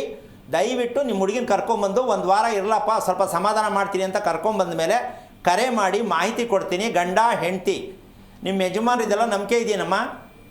ನಂಬಿಕೆ ಇದೆ ಗುರುಗಳೇ. ಮತ್ತು ಯಾಕೆ ಇದೆಲ್ಲ ಆತ್ರ ಬಿದ್ದು ಮದುವೆ ಮಾಡಿಬಿಟ್ರಮ್ಮ ತಾಯಿ? ಎಷ್ಟು ವಯಸ್ಸು ನಿಮ್ಮ ಮಗಳಿಗೆ? 20 ನಡೀತಾ ಇದೆ ಗುರುಗಳೇ. ನಿಮ್ಮ ಯಜಮಾನ್ರು ಏನು ಮಾಡ್ತಾರೆ? ಕೂಲಿ ಕೆಲಸ ಮಾಡ್ತಾರೆ ಗುರುಗಳೇ, ತೋಟಗಳಿಗೆ ಕೂಲಿ. ಓಕೆ, ಹೆದರ್ಕೋಬೇಡ. ಈಗ ನಾನು ಹೇಳೋದಕ್ಕೆ ಅರ್ಥ ಆಯ್ತಾ ನಿಂಗೆ? ಭಯ ಆಗ್ತಾ ಇದೆಯಾ? ಇಲ್ಲ ಗುರುಗಳೇ, ಅರ್ಥ ಆಗ್ತಾ ಇದೆ. ನಿಮ್ಮ ಹುಡುಗಿನ ಮದ್ದು ಫಸ್ಟ್ ಮನೆ ಕರ್ಕೊಂಬನ್ನಿ. ನಿಮ್ಮ ಹುಡುಗಿನ ಮದ್ದು ಮನೆ ಕರ್ಕೊಂಬನ್ನಿ. ಕರ್ಕೊಂಡು ಬಂದ ಮೇಲೆ ನಿಮ್ಮ ಯಜಮಾನ್ರು ಕೂತ್ಕೊಂಡು, ನೀವು ನಿಮ್ಮ ಯಜಮಾನ್ರು ಕೂತ್ಕೊಂಡು ನಿಮ್ಮ ಹುಡುಗಿಗೆ ಧೈರ್ಯ ಹೇಳಿ, ಬಾವ ಒಂದು ಕಡೆ ಕೇಳೋಣ ತಿಳ್ಕೊಳ್ಳೋಣ ಅಂಥೇಳಿ. ಹುಡುಗನ ಬಗ್ಗೆ ಏನು ಕಂಪ್ಲೇಂಟ್ ಮಾಡೋದು ಬೇಡ, ಅವ್ರ ಅಪ್ಪ ಅಮ್ಮನಿಗೆ ಏನು ಹೇಳೋದು ಬೇಡ. ನಿಮ್ಮ ಮಗಳನ್ನೇ ಸರಿ ಮಾಡೋದು ಹೆಂಗೆ ಅಂತ ನಾನು ಹೇಳ್ಕೊಡ್ತೀನಿ. ಆಮೇಲೆ ಬಂದ ತಕ್ಷಣ ಕೇಳಿದ ತಕ್ಷಣ ಒಳ್ಳೇದಾಗ್ಬಿಡುತ್ತೆ, ಅಲ್ಲ ಟೈಮ್ ತೊಗೊಳುತ್ತೆ. ಸರಿ ಮಾಡಿಕೊಂಡು ಇನ್ನೂ ಏಜ್ ಇದೆ ಮಗುಗೆ, ಇನ್ನೂ 2 ವರ್ಷ ಲೇಟ್ ಆಗಲಿ ಪರವಾಗಿಲ್ಲ, ಮದುವೆ ಅಂತೂ ಆಗಿದೆ. ಅವನೇ ಹುಡ್ಕೊಂಬರ್ತಾನೆ, ಬಾಗಲ್ ಬಂದು ನಿಂತ್ಕೋತಾನೆ, ಅದೆಲ್ಲ ನಡೆಯುತ್ತೆ. ಆ ಥರ ಮ್ಯಾಜಿಕ್ ಏನು ಅಂತ ನಿಮ್ಮ ಹುಡುಗಿ ಕೈಯಿಂದಲೇ ಮಾಡಿಸೋಣ. ಖುಷಿ ಆಯ್ತಾ? ಖುಷಿ ಆಯ್ತು ಗುರುಗಳೇ. ಅಷ್ಟು ಮಾಡು ತಾಯಿ, ಒಳ್ಳೇದಾಗಲಿ. ಧನ್ಯವಾದ ಕರೆ ಮಾಡೋದಕ್ಕಾಗಿ. ಮತ್ತೊಬ್ಬರು ಕಾಲರ್ ಇದ್ದಾರೆ, ಶ್ರೀನಿವಾಸ್ ಅಂತ, ಶಿವಮೊಗ್ಗದಿಂದ. ನಮಸ್ತೆ. ನಮಸ್ತೆ ಮೇಡಮ್. ಯಾರ ಬಗ್ಗೆ ತಿಳ್ಕೊಬೇಕಿತ್ತು? ಮೇಡಮ್, ನಮ್ಮ ಮಗನ ಬಗ್ಗೆ. ಓಕೆ, ಅವರ ನಕ್ಷತ್ರ ತಿಳಿಸ್ತೀರಾ? ಶತಾಬ್ಷ ನಕ್ಷತ್ರ. ಗುರುಗಳಿದ್ದಾರೆ, ಮಾತನಾಡಿ. ಹಲೋ. ಹಲೋ, ನಮಸ್ತೆ ಗುರುಗಳೇ. ನಾರಾಯಣ, ಎಷ್ಟು ವಯಸ್ಸು ಮಗನಿಗೆ? ಮಗನಿಗೀಗ 38 ವರ್ಷ ಗುರುಗಳೇ. ಏನಾಗಬೇಕಿತ್ತು? ಅವನಿಗೆ ಮದುವೆ ಆಗಿದೆ, 2 ಮಕ್ಕಳು ಇದ್ದಾರೆ. ಹಾಂ. ಆದ್ರೆ ಅವರು ದಾಂಪತ್ಯ ಜೀವನ ಸರಿನೇ ಇಲ್ಲ. ಅವರು ಬರೀ ಸಾಲ ಎಲ್ಲ ಮಾಡ್ಕೊಂಡು ಅವರು ಇಬ್ರು ಒಂದೊಂದ್ ಕಡೆ ಇದ್ದಾರೆ ಈಗ. ಯಾರ ತಪ್ಪು ಅಂತೀರಾ ನಿಮ್ಮ ಪ್ರಕಾರ? ನಮ್ಮ ಪ್ರಕಾರ ಇಬ್ಬರದು ತಪ್ಪಿದೆ ಅನ್ಸುತ್ತೆ. ನಿಮ್ಮ ಮಗನಿಗೆ ಮದುವೆ ಆದಾಗ ವಯಸ್ಸೆಷ್ಟು? ಮದುವೆ ಆದಾಗ 22-23 ಇತ್ತು. ಓಕೆ, ಅಷ್ಟು ಒಳಗಡೆ ನಿಮಗೆ ಹತ್ರಕ್ಕೆ ಬಂದು ಮಾತುಕತೆ ಮಾಡ್ಕೋಬೇಕು ಅಂತ ಬ್ರೇಕ್ ಯಾವ್ದಾದ್ರು ಆಗಿತ್ತಾ ಆ ಟೈಮ್ಗೆ? ಇಲ್ಲ, ಬೇರೆ ಯಾವ್ದು ಬ್ರೇಕ್ ಆಗಿಲ್ಲ. ಅಲ್ಲೆಲ್ಲ ಅಕಸ್ಮಾತ್ ಮಾಡ್ಕೋಬೇಕು ಅಂತ ನೀವು ಇಷ್ಟಪಟ್ಟು ಅಥವಾ ಹುಡುಗ ಇಷ್ಟಪಟ್ಟು ಅಥವಾ ಯಾರೋ ಹೆಣ್ಕೊಡೋರು ಇಷ್ಟಪಟ್ಟು ಆಗಿ ಅದು ಬೇಡ ಅಂತೇಳಿ ರಿಜೆಕ್ಟ್ ಮಾಡಿ ಇನ್ನೊಂದು ಈ ಥರ ಮದುವೆ ಮಾಡಿದ್ದು ಉಂಟಾ ಅಂತ ಕೇಳ್ತೀನಿ. ಅದು ಅವ್ರು ಸೊಸೆಗೆ ಒಬ್ರು ನೋಡಿ ರಿಜೆಕ್ಟ್ ಆಗಿತ್ತು ಸೊಸೆದು. ಹಾಂ, ಯಾಕೆ ಕಟ್ಟಾಯ್ತದು? ಅದೇನೋ ಅದು ನಮ್ಗೆ ಗೊತ್ತಿಲ್ಲ. ಅಂದ್ರೆ ಅವ್ರದ್ದೇನು ನೋಡಿ ರಿಜೆಕ್ಟ್ ಆಗಿತ್ತು ಅಂತ ಹೇಳಿದ್ರು. ಹಾಂ, ನಮಗೆ ಅದು ಗೊತ್ತಿಲ್ಲ. ನೋಡಿ, ಒಂದು ವಿಷಯ ಹೇಳ್ತೀನಿ, ಕೇಳಿಸ್ಕೊಳ್ಳಿ. ಗುರುಗಳೇ, ಈಗ ಅಲ್ಲೇ ಬಂತು ಅಭಿಪ್ರಾಯ ಏನು, ಆ ಹುಡುಗಿಗೆ ಮದುವೆ ಸೆಟ್ಟಾಗಿ ಕಟ್ಟಾಗಿ ಈ ಕಡೆ ಬಂತು ಅಂದರೆ ಅರ್ಥ ಏನು, ಆ ಹುಡುಗಿ ಆಗೋ ಮದುವೆ ನಿಂತಿದೆ ಅಂದಮೇಲೆ ನಾವು ಅದನ್ನು ಸರಿಯಾಗಿ ರಿಪೇರಿ ಮಾಡಿ ಮದುವೆ ಮಾಡ್ಕೋಬೇಕು ಅಂತ ಇವ್ರಿಗಿರ್ಬೇಕಿತ್ತು. ಇವ್ರಿಗೆ ಹುಡುಗಿ ಸಿಕ್ತಲ್ಲ ಸಾಕು ಅಂತ ಮಾಡ್ಕೊಂಬಿಟ್ರು. ಹೌದು. ಈಗ ಹುಡುಗಿ ತಲೆ ಮೇಲೆ ಅವರು ಕಲ್ಲೆರಿದ್ದಾರೆ, ಇವರು ಕಲ್ಲೆರೆದ್ರು ಗೊತ್ತಿಲ್ಲದೆ ಅಂತ. ಆದರೆ ಈಗ ಹುಡುಗಿ ಯಾರ ಹತ್ರ ಹೇಳ್ಕೊಳ್ಳೋದಿದ್ನ? ಕಾರಣ ಇದಕ್ಕೊಂದು ಉದಾಹರಣೆ ಹೇಳ್ತೀನಿ. ಶತಭಿಷ ನಕ್ಷತ್ರಕ್ಕೆ ಯಾವ ಕಾರಣಕ್ಕೂ ನಾನಿಲ್ಲಿ ಕೂತ್ಕೊಂಡು ಅವ್ರ ಮನೇಲಿ ನಡೆದದ್ದೇನು ಅಂತ ನಾನು ಹೇಳ್ತಿಲ್ಲ. ಯಾಕೆ ವಿಚಾರ ಕೇಳ್ತೀನಿ ಅಂದರೆ, ಕೆಲವರಿಗೆ ಮದುವೆ ಆಗಿರುತ್ತೆ, ಮದುವೆ ಆಗಿಲ್ಲ ಅಂತ ಮದುವೆ ಆಗತ್ತೆ ಅಂದರೆ ಕೆಲವು ನಕ್ಷತ್ರಕ್ಕೆ ಬರುತ್ತದು. ಈ ಶತಭಿಷ ನಕ್ಷತ್ರಕ್ಕೆ ಬರೀ ಸೆಕೆಂಡ್ ಹ್ಯಾಂಡ್ ರೂಟೇ ತೋರಿಸುತ್ತದು. ಅಂದರೆ ಹುಡುಗ ಇಲ್ಲ ಹುಡುಗಿ ಆಗಿ ಹತ್ರ ಬಂದು ಎಂಗೇಜ್ಮೆಂಟ್ ಆಗಿ ಅವನು ಬಿಟ್ಟು ಇನ್ನೊಬ್ಬನ ಮಾಡ್ಕೊಳ್ಳೋದು, ಅಥವಾ ಹುಡುಗನಿಗೆ ಆ ರೀತಿಯಾಗಿ ಈ ಮದುವೆ ಆಗೋದು, ಇದು ಶತಭಿಷ ನಕ್ಷತ್ರದ ಹಣೆ ಬರ. ಯಾಕೆಂದ್ರೆ ಅದು ಪೂರ್ಣವಾಗಿರ್ತಕ್ಕಂಥದ್ದು ಸುಖ ಅನುಭವಿಸೋದು, ಆರೋಗ್ಯವಾಗಿರೋದು, ದಾಂಪತ್ಯಕ್ಕನುಸಾರವಾಗಿ ಗಂಡ ಅಪ್ಪ ಅಮ್ಮನ ಜೊತೆ ಇರೋದು, ಕುಟುಂಬ ಬಿಟ್ಟು ಹೊರಗಡೆ ಇರೋದು, ಇಂತಹ ಕಿತಾಪತಿ ನಕ್ಷತ್ರನೇ ಶತಭಿಷ. ಇದಕ್ಕೆ ಕಾರಣ ಈಗ ಇವರು ಕರೆ ಮಾಡಿ ಮಾತಾಡ್ತಿರ್ತಕ್ಕಂಥ ಹುಡುಗನ ತಂದೆ ಪ್ಲಸ್ ಹುಡುಗನ ತಾಯಿ, ಇವರಿಬ್ಬರು ಫಾರಿನ್ನು ಪಾಕಿಸ್ತಾನದವರು. ಅದಕ್ಕೆ ಮಗನಿಗೆ ಶತಭಿಷ ನಕ್ಷತ್ರದ ಬಂತು ಅಂತ ಇವರು ಕೇಳಿಲ್ಲ, ಮಾಡಬೇಕಿತ್ತು, ಮಾಡಿಬಿಟ್ಟು ಕೈ ತೊಳ್ಕೊಂಬಿಟ್ರು. ಈಗ ಕೈ ತೊಳ್ಕೊಂಡಾಯ್ತು, ಈಗ ಪುನಃ ಏನು ಮಾಡೋದು ಅಂತ ಯೋಚನೆ ಶುರುವಾಗತ್ತೆ. ಯಜಮಾನ ನಾನು ಹೇಳಿದ ಅರ್ಥ ಆಯ್ತಾ ನಿಮಗೆ? ಅರ್ಥ ಆಯ್ತು ಗುರುಗಳೇ. ಈಗ ನಾನು ಪಾಕಿಸ್ತಾನ ಫಾರಿನ್ನು ಅಂದೆ, ಏನು ಗೊತ್ತಾಯ್ತು ನಿಮಗೆ? ನಿಮ್ಮ ಹೆಂಡತಿ ಮನೆ ಪಾಕಿಸ್ತಾನ್, ನಿಮ್ಮದು ಫಾರಿನ್ ಅಂತ ಹೇಳಿದೆ, ಏನು ಗೊತ್ತಾಯ್ತು? ನಮ್ಮಿಬ್ರಿಗೂ ಹೊಂದಾಣಿಕೆ ಇಲ್ಲ. ಅಲ್ಲಪ್ಪ, ನಾನು ಆ ವಿಷಯಕ್ಕೆ ಬಂದೇ ಇಲ್ಲ, ನೀವೇ ಕಲ್ಗೆ ಹೋಗ್ತಾ ಇದ್ದೆ. ನಾನು ಹೇಳ್ತಿರೋದು ಪಾಕಿಸ್ತಾನ್ ಫಾರಿನ್ ಅಂದರೆ ಸುಮ್ಮನೆ ಆಗ್ಬಿಡೋದಲ್ಲ, ಕೇಳಬೇಕು ಸ್ವಾಮಿ ಇದೇನಿದು ನಮ್ಗೆ ಅರ್ಥ ಆಗ್ತಾಯಿಲ್ಲ ಹೇಳಿ ಅಂತ ನೀವು ಅಂದ್ಬಿಟ್ರಿ ಒಂದೇ ಸಲ. ವಿಷಯ ಇಷ್ಟೇ, ಸತ್ತವರಿಗೆ ಸತ್ತವರಿಗೆ ದೇವರಿಗೆ ಒಂದೇ ರೀತಿ ಪೂಜೆ ಮಾಡ್ತಕ್ಕಂತಹ ನಿಮ್ಮ ಎರಡೂ ಕುಟುಂಬ. ಹಾ, ಅರ್ಥ ಆಯ್ತಾ? ಇನ್ನೊಂದ್ಸಲ ಹೇಳ. ಇನ್ನೊಂದ್ಸಲ ಹೇಳಿ ಗುರುಗಳೇ. ಸತ್ತವರಿಗೆ ನೀವು ಶ್ರಾದ್ದ ಎಡೆ ಹಾಕೋ ಅಭ್ಯಾಸ ಇದೆಯಲ್ಲಪ್ಪ, ಹೌದು ಗುರುಗಳೇ. ಈಗ ನೀವು ದೇವ್ರಿಗೂ ಮಾಡ್ತೀರಾ ಸತ್ತವ್ರಿಗೂ ಮಾಡ್ತೀರಾ? ಹೌದು. ಸರಿನಾ ಇದು? ಅದೇ ತಿಥಿ ಮತ್ತೆ ಇದು ಮಾಡು. ತಿಥಿ ಅಲ್ಲ, ಅದು ನೀವು ಮಾಡೋದು ಪೂಜೆ. ಅಂದರೆ ನಿಮಗೆ ಗೊತ್ತಿಲ್ಲ ತಿಥಿ ಮಾಡ್ತೀವಿ ಅಂತ ಅಂದ್ಕೊಂಡಿದ್ದೀರಾ. ಹಾ. ಈಗ ಫೋಟೋ ನೀವು ಗಂದ್ಕಡೆ ಎತ್ತೀರಾ ಇಲ್ವಾ? ಅದೇ ಫೋಟೋ ಇತ್ತು, ಈಗ ಫೋಟೋ ಎಲ್ಲ ತೆಗೆದು ಇಟ್ಟೀನಿ. ಅದಲ್ಲ, ನಾನು ಅದು ಹೇಳ್ತಿಲ್ಲಪ್ಪ. ನೀವು ಎಡೆ ಹಾಕಿದಾಗ ಆ ಫೋಟೋಗೆ ಗಂಧದ ಕಡ್ಡಿ ಹಚ್ತೀರಾ ಇಲ್ವಾ? ಹೌದು, ಅಷ್ಟೇ. ಹಚ್ಚಬಾರ್ದು. ಅವರಿಗೆ ಮಾಡಕ್ಕೆ ದೇವರಲ್ಲ ಅವರು. ಹಾ. ಸತ್ತವ್ರು ದೇವರಾಗಿರ್ತಾರ? ಇಲ್ಲ. ಮತ್ತೆ ಯಾಕೆ ಗಂಧ ಕಡ್ಡಿ ಹಚ್ತೀರಾ? ಅಂದರೆ ಬೇರೆಯವ್ರಿಗೆ ಹೆಂಗೆ ಅನ್ಸುತ್ತೋ ಗೊತ್ತಿಲ್ಲ, ಸತ್ತವರು ದೇವ್ರ ಸಮಾನ. ಯಾರೋಗಿ ನೋಡೋರೆ ದೇವರಾಗವ್ರೆ? ನಮ್ಮ ಸತ್ತವರೆಲ್ಲ ದೇವರಾದ್ರೆ ಮಕ್ಕಳು ಚೆನ್ನಾಗೇ ಇರ್ತಿದ್ರು ಅಲ್ವಾ? ಸತ್ತೋರು ದೇವ್ರು ಹೆಂಗಾಗ್ತಾರೆ? ಯಾವಾಗ ಆದ್ರೂ ಇವರು ಸುಳ್ಳು ಹೇಳಿರ್ತೀವಿ, ಮೋಸ ಮಾಡಿರ್ತೀವಿ, 2-3 ಮದುವೆ ಮಾಡ್ಕೊಂಡಿರ್ತೀವಿ, ಮಾಡಬಾರ್ದೆಲ್ಲ ನೋಡಿರ್ತೀವಿ, ಆದ್ಮೇಲೆ ದೇವ್ರು ಹೆಂಗಾಗ್ಬಿಡ್ತಾರೆ ಅಂತ ನಮ್ಮ ಜನಕ್ಕೆ ಯಾಕೆ ಅರ್ಥ ಆಗ್ತಾ ಇಲ್ಲ? ಫೋಟೋ ಇಟ್ಬಿಡೋದಂತೆ, ಗಂಧ ಕಡಿದು ಪೂಜೆ ಮಾಡೋದು, ಒಂದು ದಪ್ಪ ಬಲ್ಪ್ ಹಾಕೋದು, ಒಂದು ದೊಡ್ಡ ಹಾರ ಹಾಕೋದು, ಏನು ಕರ್ಮಾರಿ ಇದು? ಅವ್ರಿಗೆ ಮಾಡಬೇಕಾಗಿರೋದು ಶ್ರಾದ್ದ. ಅದಕ್ಕೇನು ಹೇಳುತ್ತೆ ಅಂದರೆ, ಈ ಮೂಲಕ ಹೇಳ್ತೀನಿ, 10 ದಿನಕ್ಕೆ 11 ದಿನಕ್ಕೆ ತಿಥಿ ಮಾಡ್ತೀವಿ ಅಂತ ಹೇಳ್ತಾರೆ. ಅಪ್ರಾಣ ಎಲ್ಲವೂ ಸುಳ್ಳಿನ ಕಂತೆ. ಏನದು ಅಂದರೆ, ಹುಟ್ಟಿದ ದಿನದಿಂದ 10 ದಿನ 11 ದಿನದವರೆಗೂ 3 ದಿನ ಅಗ್ನಿಯಲ್ಲಿರುತ್ತದು, 3 ದಿನ ನೀರಲ್ಲಿರುತ್ತೆ, 3 ದಿನ ಆದಿಯಲ್ಲಿರುತ್ತೆ, ಅನ್ನದಲ್ಲಿರುತ್ತೆ. ಅಷ್ಟು ದಿನವೂ ಇವರು ಪಿಂಡ ಹಾಕಿ ಅದಕ್ಕೆ ಊಟ ಕೊಟ್ಟಿದ್ರೆ ಅದು ಮತ್ತೆ ಹುಟ್ಟಲಿಕ್ಕೆ ದಾರಿ ಆಯಿತು. ಯಾಕೆ ಅಂದರೆ ದೇಹ ನಿರ್ಮಾಣ ಆಗಬೇಕಲ್ಲ. ಏನು? ಅನ್ನದ ಮುದ್ದೆಯಲ್ಲಿ ಮಗುವಿನ ದೇಹ, ಆತ್ಮಕ್ಕೆ ಯಾವ ಕಾರಣಕ್ಕೂ ಸಾವಿಲ್ಲ. ಆ ಆತ್ಮ ಇನ್ನೊಂದು ದೇಹಕ್ಕೆ ಹೋಗಿ ಸೇರಬೇಕಾದ್ರೆ ನೀವು ಕೊಡುವ ಪ್ರತಿದಿನದ ಪಿಂಡದ ಮೂಲಕವಾಗಿ ಮಗುವಿನ ದೇಹವನ್ನು ನಿರ್ಮಾಣ ಮಾಡಿದಾಗ ಆ ಹೋಗಿರುವ ಆತ್ಮ ಮತ್ತೆ ಬಂದು ಇದರೊಳಗೆ ಸೇರುತ್ತೆ. ಇದು ಮಾಡಬೇಕಾಗಿರ್ತಕ್ಕಂಥ ನಿಜವಾದ ಶ್ರಾದ್ದ. ಅಪ್ರಾಣೆ ಇಲ್ಲ, ಸ್ವಾಮಿ ನಮ್ಮ ಕಡೆ ಇಲ್ಲವೇ ಇಲ್ಲ ಅನ್ನೋರು ಕೆಲವರು. 12 ದಿನಕ್ಕೆ ಹೋಗ್ಬಿಟ್ಟು ಮಾಡಿಬಿಟ್ಟೆ ಸ್ವಾಮಿ ಅನ್ನೋರು ಒಬ್ಬರು. ಅಲ್ಲ ರೀ, ಪ್ರತಿದಿನ ಊಟ ಮಾಡಿ ಬದುಕೋ ಮನುಷ್ಯ ಸತ್ತ ಮೇಲೆ ನೀವು ಪ್ರತಿದಿನ ಊಟ ಹಾಕಬೇಕು ಅಂತ ಯಾಕೆ ನಿಮಗೆ ಅರ್ಥ ಆಗ್ತಾ ಇಲ್ಲ? ಯಾರು ಹೇಳಿಲ್ಲ ಸ್ವಾಮಿ ಅನ್ಬೇಡಿ. ಅದಕ್ಕೊಂದು ಅಡ್ಡದಾರಿ ಇಡಿಸ್ಬಿಟ್ಟವ್ರೆ. ಏನು ಅಂದರೆ, ಇದೆಲ್ಲ ಬ್ರಾಹ್ಮಣರಿಗೆ, ನಿಮಗಲ್ಲ. ಯಾಕೆ ಅಂದರೆ ಜೀವನ ಎಲ್ಲ ಹಾಳಾಗಿ ಕಷ್ಟ ಬಿಡಿ ಅಂತ ಹೇಳ್ಬಿಟ್ಟು ಇಟ್ಬಿಟ್ಟವ್ರು ಅವರು. ಬ್ರಾಹ್ಮಣರು ಮಾತ್ರ ಅಂತ, ಇನ್ಮಿಕ್ಕೆಲ್ಲ ಮನುಷ್ಯರಲ್ವ? ಹಾಗಾದರೆ ಏನಮ್ಮ? ಎಲ್ಲರೂ ಬ್ರಾಹ್ಮಣರೇ, ಇಲ್ಲಿ ಜಾತಿ ಪ್ರಶ್ನೆ ಇಲ್ಲ. ಎಲ್ಲರೂ ಬ್ರಾಹ್ಮಣರೇ. ಪ್ರತಿ ಹೊಟ್ಟೆಯಲ್ಲಿ ಹುಟ್ಟಿದ ಮಗು ಬ್ರಾಹ್ಮಣತ್ವದಲ್ಲೇ ಇರುತ್ತೆ. ಜಾತಿಯಲ್ಲಿ ಹುಟ್ಟೋದಲ್ಲ, ಬ್ರಾಹ್ಮಣತ್ವದಲ್ಲಿ ನಡವಳಿಕೆಯಲ್ಲಿರಬೇಕು. ಏನಮ್ಮ? ಹುಟ್ಟುತ್ತಾ ಬ್ರಾಹ್ಮಣನಾಗಿ ಹುಟ್ಟುವುದಕ್ಕೆ ಸಾಧ್ಯವೇ ಇಲ್ಲ. ನಾವು ತಿಳ್ಕೊಂಡ್ರದೇ ಅಪರಾಧ. ಅದಕ್ಕೋಸ್ಕರವಾಗಿ ನಾವು ಮಾಡುತ್ತಿರುವ ಶ್ರಾದ್ದ ಕ್ರಿಯೆಗಳ ಸತ್ಯನೇ ಅರ್ಥ ಮಾಡ್ಕೊಳ್ಳದೆ ನೆಮ್ಮದಿಯಾಗಿ ಬದುಕ್ತೀವಿ ಅಂದರೆ ಎಲ್ಲಿಂದ? ಇದಕ್ಕೆ ವಿವಾಹ ದೋಷ. ಎಲ್ಲಿಂದ ಬರುತ್ತೆ? ನೀವು ಪಿಂಡ ಹಾಕ್ತಿರಲ್ಲ, ಅಲ್ಲಿಂದನೇ ವಿವಾಹ ದೋಷ. ವಿಧವಾ ದೋಷ ಅಂದರೆ ಮದುವೆಯಾಗಿ ಗಂಡ ಸತ್ತೋಗೋದು, ಗಂಡ ಇಲ್ಲದೆ ಬದುಕೋದು ವಿಧವಾ ದೋಷ. ಈ ರೀತಿ ಸಮಸ್ಯೆಗಳೆಲ್ಲವೂ ಕೂಡ ನೀವು ಹಾಕೋ ಅನ್ನ, ಹಿರಿಯರಿಗೆ ಕೊಡ್ತಕ್ಕಂಥ ಅನ್ನದ ಮೂಲಕ ಬಂದಿರತಕ್ಕಂಥ ಒಂದು ದೊಡ್ಡ ಶಾಪವಾಗಿ ಇಡೀ ವಂಶ ಪಾರಂಪರ್ಯ ಅನುಭವಿಸ್ತಾ ಇರೋದಕ್ಕೆ ಕಾರಣ ಇದೇ ಆಗಿದೆ ಅಂತ ಈ ಮೂಲಕ ಹೇಳಿದ್ದೀನಿ. ಕೆಲವೊಂದು ವಿಚಾರಗಳನ್ನು ಸಂಕ್ಷಿಪ್ತವಾಗಿ ಹೇಳಲಿಕ್ಕಾಗಲ್ಲ, ನಿಮ್ಗೆ ಸ್ವಲ್ಪ ಅರ್ಥ ಆಗಲಿ ಅಂತ ಶಾರ್ಟ್ಕಟ್ಟಲ್ಲಿ ಹೇಳಿದ್ದೀನಿ. ಸಂಕ್ಷಿಪ್ತವಾಗಿ ಹೇಳಬೇಕಂದ್ರೆ ಕೇಳಿದಾಗ ಎದುರುಗಡೆ ಕೂತಾಗ ಮಾತಾಡ್ಬೋದು. ಪ್ರತಿಯೊಬ್ಬರು ಅರ್ಥ ಮಾಡ್ಕೊಳ್ಳಿ. ದೋಷ ಎಲ್ಲವೂ ನಮ್ಮಿಂದನೇ ಆಗ್ತಾ ಇದೆ ಹೊರತು ದೇವರ ಮೇಲೆ ಹಾಕಬೇಡಿ. ದೇವರು ಯಾವತ್ತೂ ದೋಷ ಕೊಟ್ಟಿಲ್ಲ, ಕೊಡೋದು ಇಲ್ಲ. ಭಗವಂತ ಎಲ್ಲವನ್ನು ಸಮೃದ್ಧಿಯಾಗಿ ಕೊಟ್ಟಿದ್ದಾರೆ. ನಾವು ಮಾಡ್ಕೊಳ್ತಕ್ಕಂಥದ್ದು ದೋಷ ಆಗಿ ಮಕ್ಕಳು ಅನುಭವಿಸ್ತಾರೆ. ಯಜಮಾನ್ರೆ, ಅರ್ಥ ಆಯ್ತಾ? ಈಗ ಅವರು ಏನಾದ್ರು ಮಾಡ್ಕೊಂಡಿರಲಿ, ವಿಚ್ಛೇದನೋ ಬೇರೆ ಆಗ್ತೀವೋ ಅಥವಾ ಇನ್ನೊಂದೋ ಏನೇ ಇರಲಿ, ನೀವೇನು ಮಾಡಿ ಅಂದರೆ, ಫಸ್ಟು ನಾನು ಮಾಡಿರುವ, ನಮ್ಮಪ್ಪ ಮಾಡಿರುವ, ಅವರಪ್ಪ ಮಾಡಿರುವ, ನಮ್ಮ ಹೆಣ್ಣು ಕೊಟ್ಟು ಮಾವ ಮಾಡಿರುವ ಇಷ್ಟೂ 7 ಕರ್ಮಗಳು 700 ವರ್ಷದ ಇತಿಹಾಸವನ್ನು ನಾನು ಕ್ಲೀನ್ ಮಾಡ್ಕೊಳ್ಳೋಕ್ಕೆ ರೆಡಿ ಇದ್ದೀನಿ ಅಂತ ನೀವು ಒಪ್ಕೊಳ್ಳೋದೇ ಆದರೆ ದಾಂಪತ್ಯ ಚೆನ್ನಾಗಿರುತ್ತೆ. ನೀವು ಅದು ಬಿಟ್ಟು ನ್ಯಾಯ, ಪಂಚಾಯತಿ, ಕೋರ್ಟು, ಸ್ಟೇಷನ್ನು, ಇದು ಇನ್ನೊಂದು ಮಾಡೋಕ್ಕೆ ಹೋದರೆ ಹೊಂದಾಣಿಕೆ ಬರಲ್ಲ. ಖುಷಿ ಆಯ್ತಾ? ಬೇಜಾರಾಯ್ತಾ? ಅಲ್ಲ, ಖುಷಿ ಆಯ್ತು ಗುರುಗಳೇ. ಈ ಕೆಲಸ ನೀವು ಮಾಡಿ. ಬುದ್ಧಿ ಹೇಳಕ್ಕೆ ಹೋಗ್ಬೇಡಿ ಅವ್ರಿಗೆ. ಏನು ನ್ಯಾಯ ಪಂಚಾಯತಿ ಮಾಡೋಕ್ಕೆ ಹೋಗ್ಬೇಡಿ. ನೀವೇನು ಮಾಡಬೇಕು? ಗಂಡ ಹೆಂಡತಿ ನಿಂತ್ಕೊಳ್ಳಿ, ಹೇಳ್ಕೊಡ್ತೀನಿ, ಚಾಲೆಂಜ್ ಮಾಡಿ ರಿಪೇರಿ ಮಾಡೋಣ. ಸರಿ ಮಾಡ್ತೀನಿ ಅನ್ನೋದಕ್ಕಿಂತ ರಿಪೇರಿ ಮಾಡೋಣ. ಸಾಕಲ್ವ ರಿಪೇರಿ ಆದರೆ? ಹಾಂ ಅಷ್ಟು ಮಾಡಿ ತಿಳ್ಕೊಳ್ಳೋಕೆ ಪ್ರಯತ್ನ ಮಾಡಿ, ಕೇಳ್ಬಿಟ್ಟು ನೀವು ಬಿಟ್ಬಿಟ್ರೆ ಏನೂ ಮಾಡೋಕ್ಕಾಗಲ್ಲ. ಕೇಳಿದ್ದು ಮುಖ್ಯ ಅಲ್ಲ, ಸರಿ ಮಾಡ್ಕೊಳ್ಳಿ ಅಪ್ಪ, ಒಳ್ಳೇದಾಗಲಿ. ಮತ್ತೊಬ್ಬರು ಕಾಲರ್ ಇದ್ದಾರೆ ಮೈಸೂರಿಂದ, ಅಲಮೇಲಮ್ಮ ಅಂತ. ನಮಸ್ತೆ ಮಾ. ನಮಸ್ತೆ.